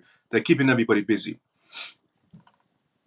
Right now, what's going on the news is the doctor essentially that tried to mandate vaccines, COVID vaccines and so on. They got them in court, and then there's politicians. They have scripts, and they asking them questions, and they're saying you made the vaccines mandate and so on and so on. Yeah, all of that is one big show. Don't fall for any of that. Right now, what's going on with this Dr. Fichu guy? They're asking him questions. The politicians are asking him questions. The congressmen are asking him questions. Why did you mandate this? Why did you mandate? They're all in on it. This is all one big show. Have you ever seen theater? Forget about movies and TV shows because they make that and then they, post it. But if you go to a live theater show, that's what it basically is. Don't believe a single word. Okay, they're all in the same boat. But it's definitely keeping people occupied. People are commenting, this doctor should be in prison. This congressman is doing the right thing. This politician is asking the correct questions the people want to know. The politician's in the same boat as the doctor. This is how occupied people become so quickly. They moved from the Trump thing to the doctor thing now. You see how quickly people just transition. The politician, the congressman, they're all in the same boat as the doctor. Thank you, JP. Dr. Fucci. They're all in the same boat. The congressmen, the politicians, they're all in the same boat. They're putting this live audience show as if to say, we are with the people. They're not with the people. When are people going to get through their heads? This is one big show. The Trump show is finished, okay? It's like the Eminem show. You remember Eminem's album? Eminem released an album called The Eminem Show. Everyone thought it was the last album. That was a very long time ago. And he's still here and still making songs. This is like their show. The Trump show finished. The new one started. And people are commenting, oh, the congressmen are asking the correct questions. The people want to know. The politicians are asking the correct questions. The people want to know, why did this doctor do this during COVID? They're all in the same boat.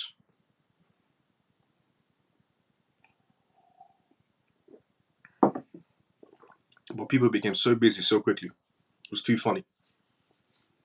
It's just massive distractions. Just pure distraction, as usual. Think of it as Shakespeare. You're watching Shakespeare happen in front of you. And you're mesmerized for some odd reason. Me, I can see through their BS from 10 miles down the road.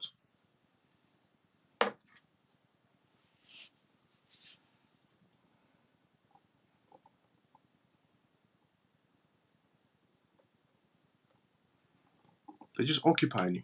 And everyone's falling for it. You think for a second that congressman that's asking the questions isn't in with the doctor? Isn't in with the rest of the politicians? Come on. How many times are you going to fall for the same show? It's like you're watching the same show on repeat.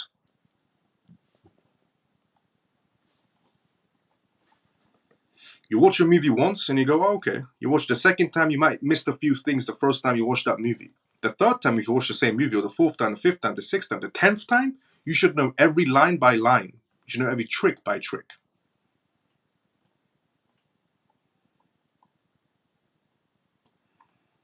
But yeah, I've always said, the reason why history will always repeat itself, because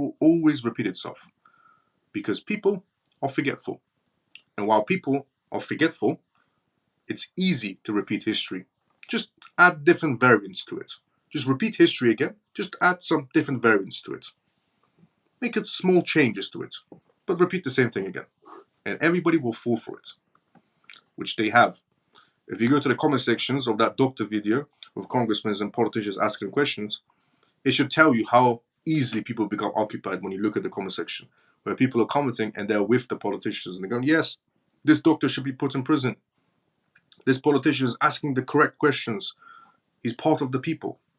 When? When was he part of the people? You're a peasant. So am I. Everybody is. If you're not part of the circle.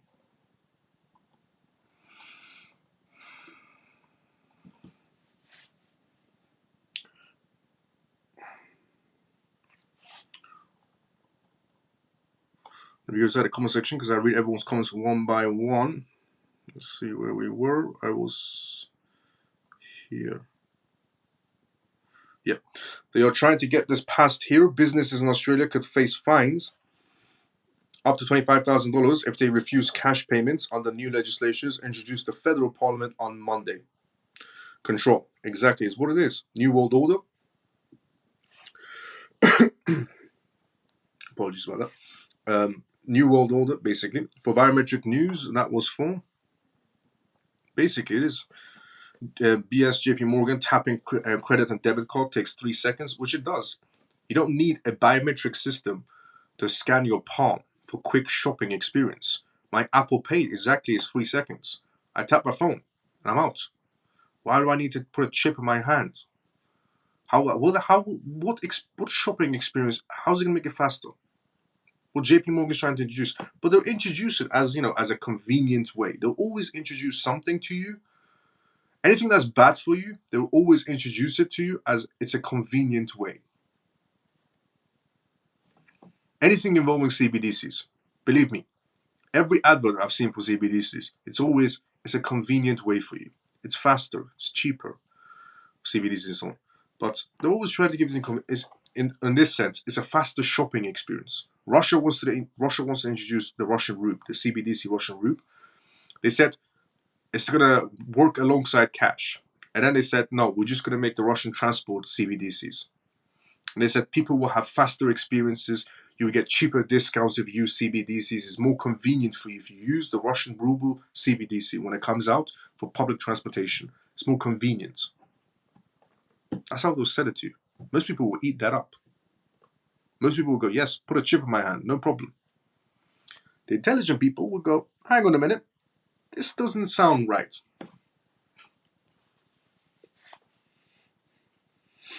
They're selling convenience, but in truth, you're then a slave. Basically. Well, what Happy Pisces said is facts. It takes 3 seconds to tap a bank card. How stupid does JP think we are? So crazy. You'll be surprised. There's a lot of morons in this world. There's more morons in this world than intelligent people. Because if there's more intelligent people in this world, then the world wouldn't be like this. There's a lot more morons than intelligence. All facts, Miles. Always telling it like it is. Let's go, Ray. So true, Jason. In the 1970s, I remember the Time magazine cover. I was 9 years old, of a woolly mammoth saying, "The Arctic age is coming back. We are going to freeze." I remember. I've seen so many magazines. My grandparents, my grandparents, they kept some things in generations passed on. But I've seen similar things to what Happy Pisces just said. Happy Pisces inside the comment section. In the 1970s, I remember the Time magazines. I was 9 years old, of a woolly mammoth saying, "The Arctic age is coming back. We're going to freeze." Every generation, they'll tell you the world's going to freeze. Every generation. Never does. Odd. It's like the same TV show on repeat. And every generation falls for it. But this generation is going to be more messed up because the previous ones at least don't have CBDCs. But anyways, again, it's nothing that we can stop. CBDCs is nothing that we can stop. Anything you could do is benefit from it. How are you going to benefit from CBDCs? What's going to be running CBDCs? 24,000 crypto projects. They all have competitors. AI projects inside the crypto space have competitors. Gaming projects have their own competitors. Data projects have their own competitors. Web3 projects have their own competitors. But 24,000 crypto projects, one crypto project pretty much has no competitor. Ripple. It's the only one with a CBDC platform. It's the only one with Bank of International Settlements. We can't stop CBDCs, okay? The ideology of trying to stop CBDCs, not possible at all.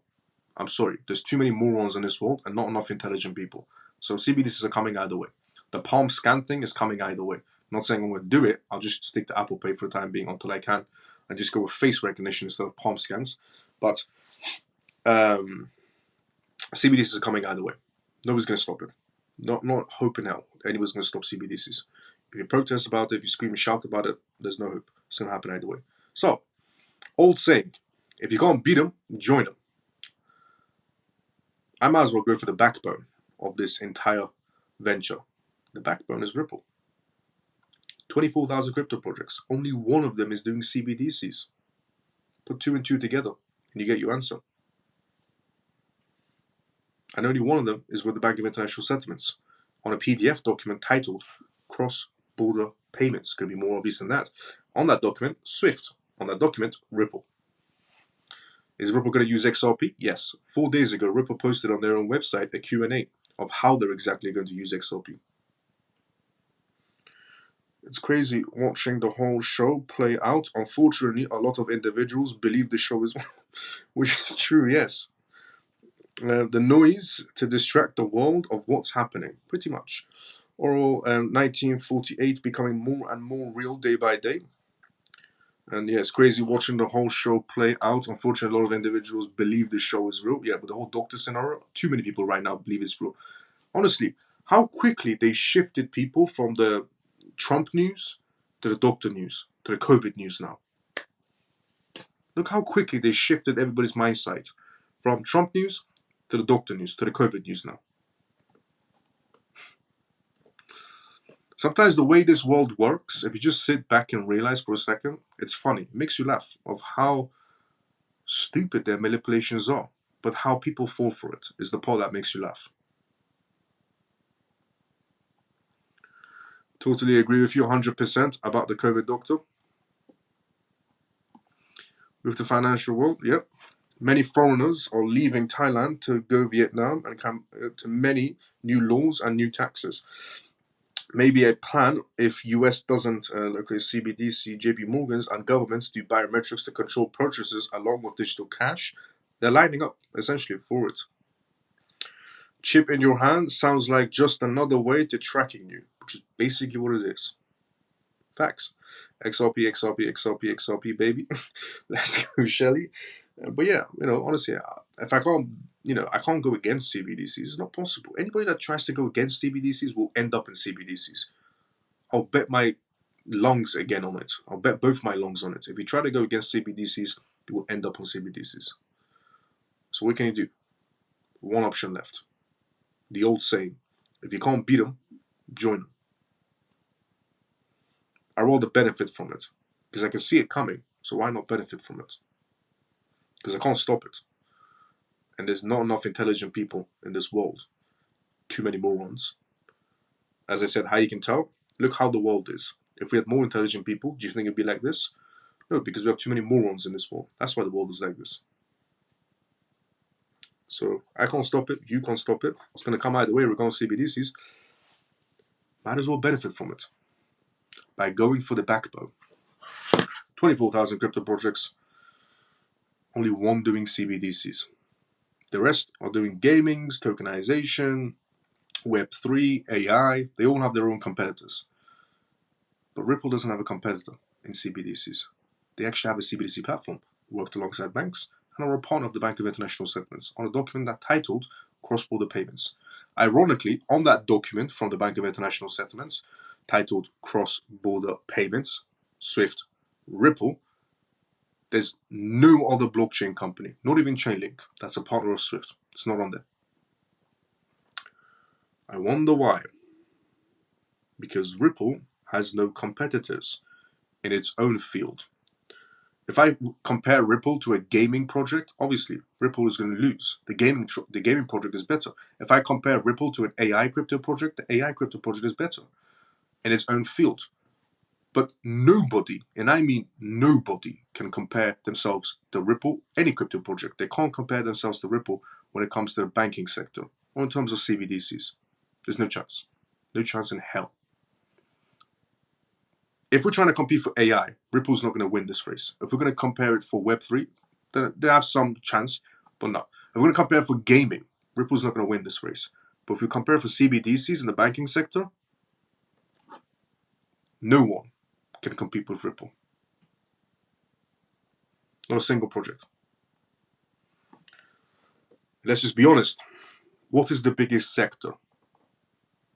The money sector, the gaming sector, the data sector, or the AI sector? Some might say the AI sector is the biggest. Is it really though? What's funding AI? Money. Some might say the data sector is bigger. What's funding data? Money.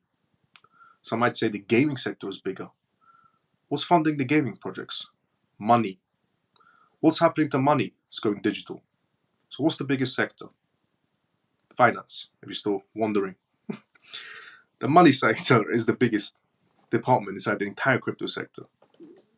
What makes the world spin? AI? Gaming? Data? Money, if you're still wondering. What's going to happen to money? Digital.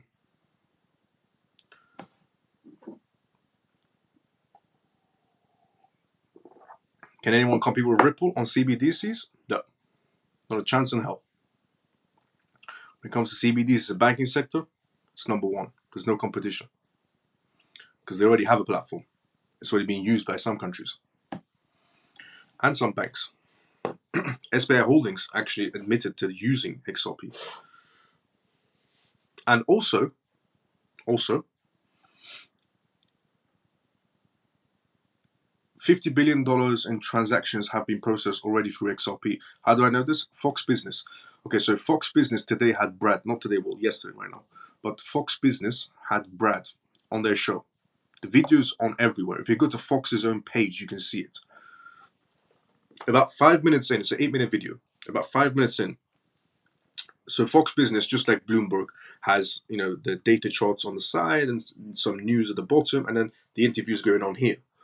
So here it does flips in essentially the news and pop-ups and so on, and it flipped to how many transactions Ripple has essentially processed with XRP. It's about 50 billion so far.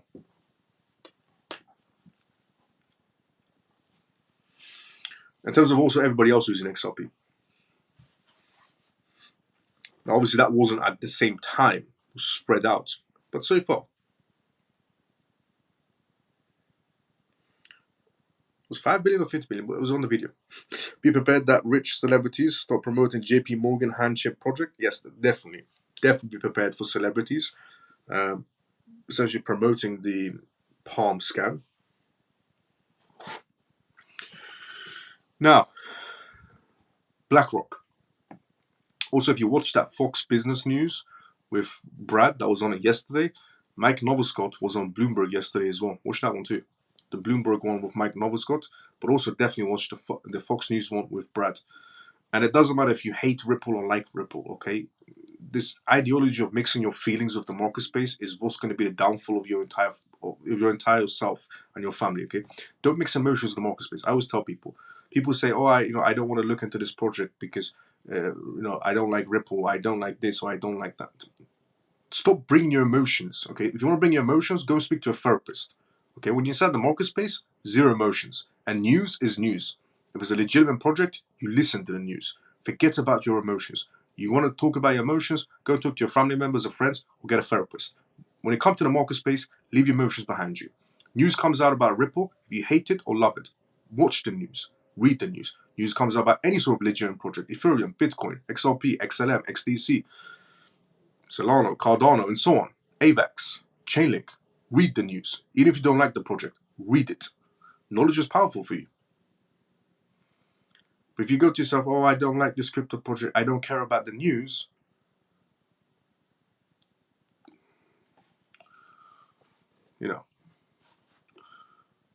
honestly, just leave your emotions behind you. You want to talk about emotions, get a therapist. The market is not for emotions. Talk to a family member or a friend, or talk to yourself. But don't bring that emotion stuff to the market space.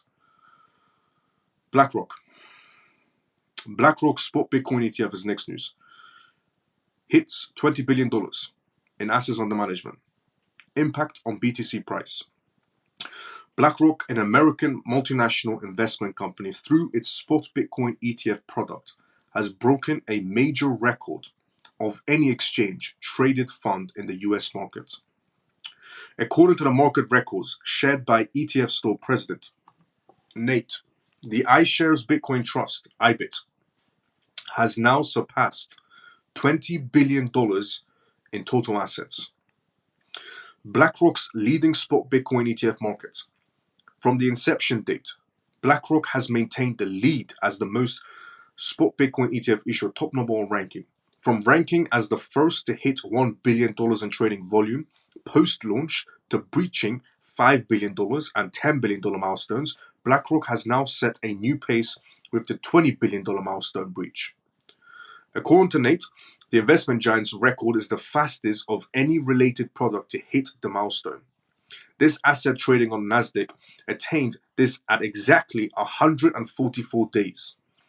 As chipped by senior Bloomberg analyst Eric provided additional context, noting that the next ETF to hit $20 billion milestone was JP Morgan's Equity Premium Income ETF, JP.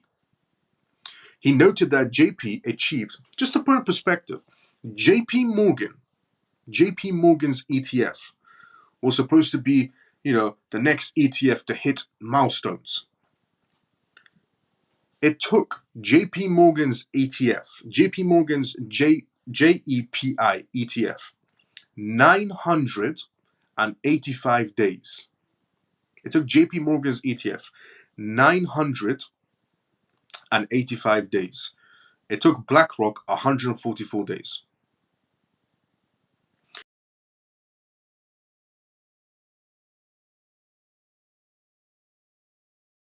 This impressive trend underscores the role of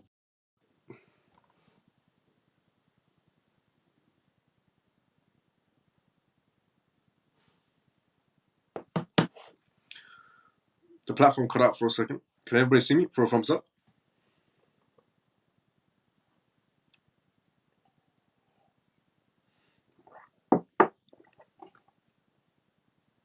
Can everybody see me?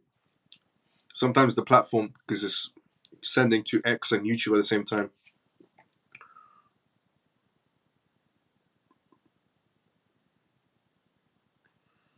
I think we're good. Can everybody see me? Yep, we're back. Okay. Yeah, sorry about that. Sometimes the platform that I'm using to send to X and YouTube when I go live at the same time rarely cuts out sometimes. But it's back. Let's go.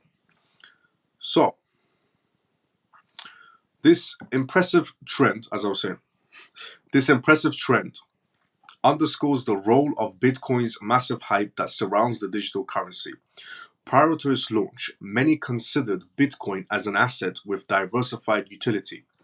Besides its role as a new digital asset for value transfer, Bitcoin is also considered as an inflationary hedge. Before the US SEC granted its approvals, MicroStrategy has proven that the Bitcoin could serve as a treasury asset for corporations. The company started accumulating its BTC since 2020, and now it ranks ahead of many spot Bitcoin ETF issuers in terms of assets in its portfolios. Market just getting started. The market is just getting started. As I said previously as well. What did I say to everyone previously? That I said, one, the corporations are actually dollar cost averaging by the looks of inside the market space. Everybody can quote me this, and everybody can quote me on this. Two, every live show I do is pre-recorded automatically and posted straight after I press end live. So all my videos are there. So all my proof is there that I've said these things. I said that regarding the Bitcoin ETFs that pushed Bitcoin to new heights, I said that was a minuscule amount of money that entered from the corporations that pushed Bitcoin to new heights. And again, it was not the retail money. 937 corporations were the reason that BTC went to new heights at the BTC ETFs at the beginning days. 937 corporations. That is the reason why that happened when BTC went to new heights. 13F filings, SEC shows them. That's also a small amount. Market is just getting started. While Bitcoin ETFs gained intense momentum in the first 5 months, there are projections that will embrace more capital. Rival assets like gold bagged their ETF back in 2024, as such market analysts are convinced that after a decade, spot Bitcoin ETFs may outpace rival gold ETFs.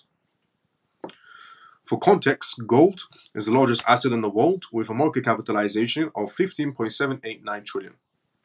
Bitcoin, on the other hand, is worth just 1.398 trillion and is ranked as the 9th largest asset globally. Incredible milestone for Bitcoin. Incredible milestone for BlackRock, first of all. Second, what does this tell you? It tells you that the institutions are coming in silently, is what I said. I said, again, my live shows are all pre-recorded. I said, this is what I said a while ago. I said, it almost seems like the institutions are pushing the market down a little bit and buying in, a little bit and buying in, a little bit and buying. And so they're pushing the market down a little bit and then they're buying in, a little bit and then buying. Essentially, I said the corporations are dollar cost averaging inside the market space. Slight manipulation, a little bit of manipulation, jump there, a little bit of manipulation, jump there, a little bit of manipulation, jump there. This is what I said. And when I said those things, BlackRock was sitting at 12 billion. And a lot of people inside the crypto space said that Bitcoin is going to go rampaging downwards. A lot of people inside the crypto space said that Bitcoin is going to go rampaging downwards to 25 or 30 and 14. I said, no, that's not going to happen. One, you don't understand that corporates are coming in and buying and holding. No matter how many times you look at that chart, you've got to read some other data as well. If you just base your trades on outcomes on charts, you're going to fail. You've got to base essentially your data on multiple outcomes. How you do that is, one, look at charts if you want to. Two, understand how corporates, essentially move around assets. Understand why corporates are buying these assets. Understand, what's their motives behind it. How long they're going to be keeping it for. You got to understand these things. And when you understand those things, you understand that that's why the historic patterns are disrupted. Because they're buying and they're holding, which is disrupting the historic patterns.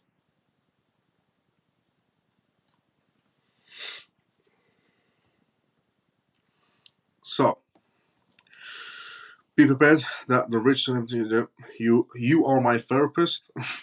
Let's go, Bone Crusher. You are my journalist. Let's go, Carl. Good. We're back. We can see you. Let's go. Yes, we can see you. Let's go. We can see you. Great live, Miles. I have to go. Have a good day and night, everyone. Shelly, see you tomorrow, same time as usual as well. See you tomorrow, same time as usual, Shelly. See you tomorrow, Shelly. Same time as usual. We've also came to the endings of this live show as well. On tonight's live show, we talked about BlackRock reaching a new milestone. We talked about JP Morgan that's going to be introducing palm scans 2025. They're working on it this year. 2025, palm scans are coming for JP Morgan Bank for convenient shopping. It's basically a step up to CBDCs. Then we talked about Mike Novel. Actually, we're going to get. Then we talked about Germany essentially being open to the idea of CBDCs. Then we talked about essentially the regulations that Tether doesn't want to abide by in the EU market space. Tether is actually going against the EU markets and telling the EU markets that this is bad for EU, not for Tether. Which, if you watch the live show, you understand that it's actually bad for Tether, not the EU in any sort of a way. But yeah, Tether doesn't want to show full transparency to the EU market space. That's why the USDT stablecoin is going to get banned in the EU market space now, by the end of this year, fully. Then I talked about Deutsche Bank, how they integrated with Bitpanda, which I said the movement that they did, because I said Deutsche Bank partnered with Bitpanda, but when they could have partnered with Coinbase, which is a bigger exchange. They could have partnered with Crypto.com, which is a bigger exchange. But they partnered with Bitpanda. Bitpanda is a good exchange as well. It's a big exchange as well. But I said it's ironic that Bitpanda is a Ripple partner.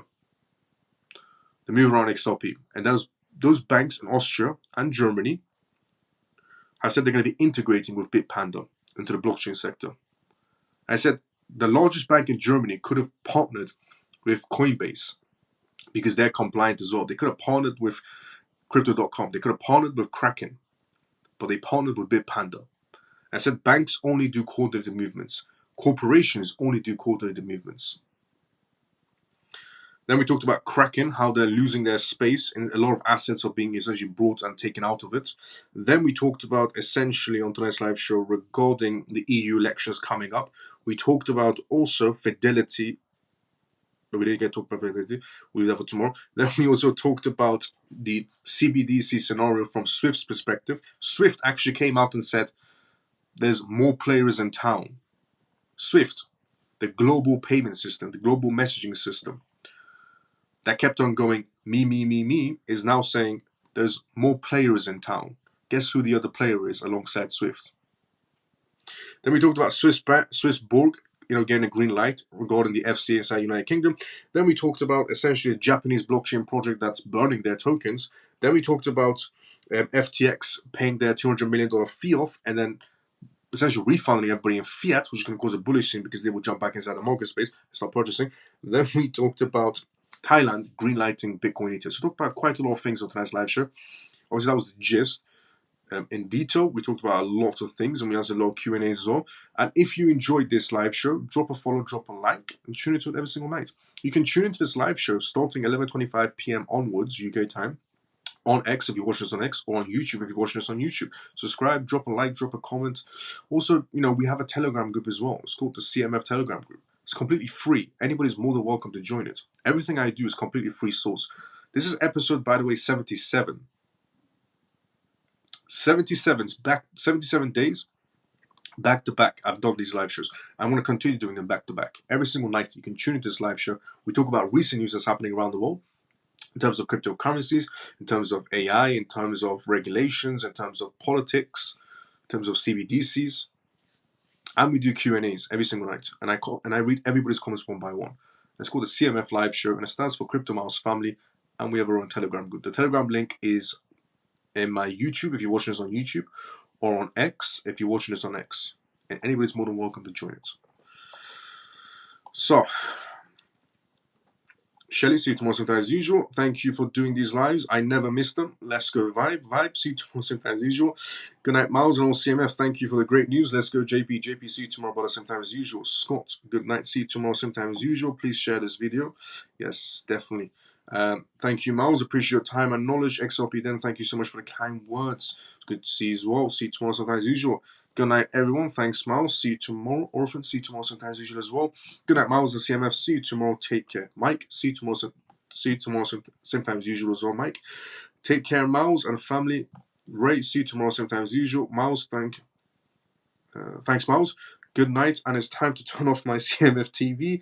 Great job, my friend. Let's go, Carl. See you tomorrow same time as usual as well. Happy Pisces. See you tomorrow same time as usual as well. I will see everybody tomorrow. Thank you a bunch. Lena, see you tomorrow same time as usual as well. No problem. Good night, Miles. Bone Crusher. Let's go. See you tomorrow same time as usual as well. I will see everybody tomorrow. Same timing as usual. Everybody have a great day or a good night, depending on where you're around the world. CMF, see you tomorrow. Same time as usual. Everybody have a great day or a good night, depending on where you're around the world. Drop a like and drop a follow if you enjoyed this live show as well. See you tomorrow. Same time as usual.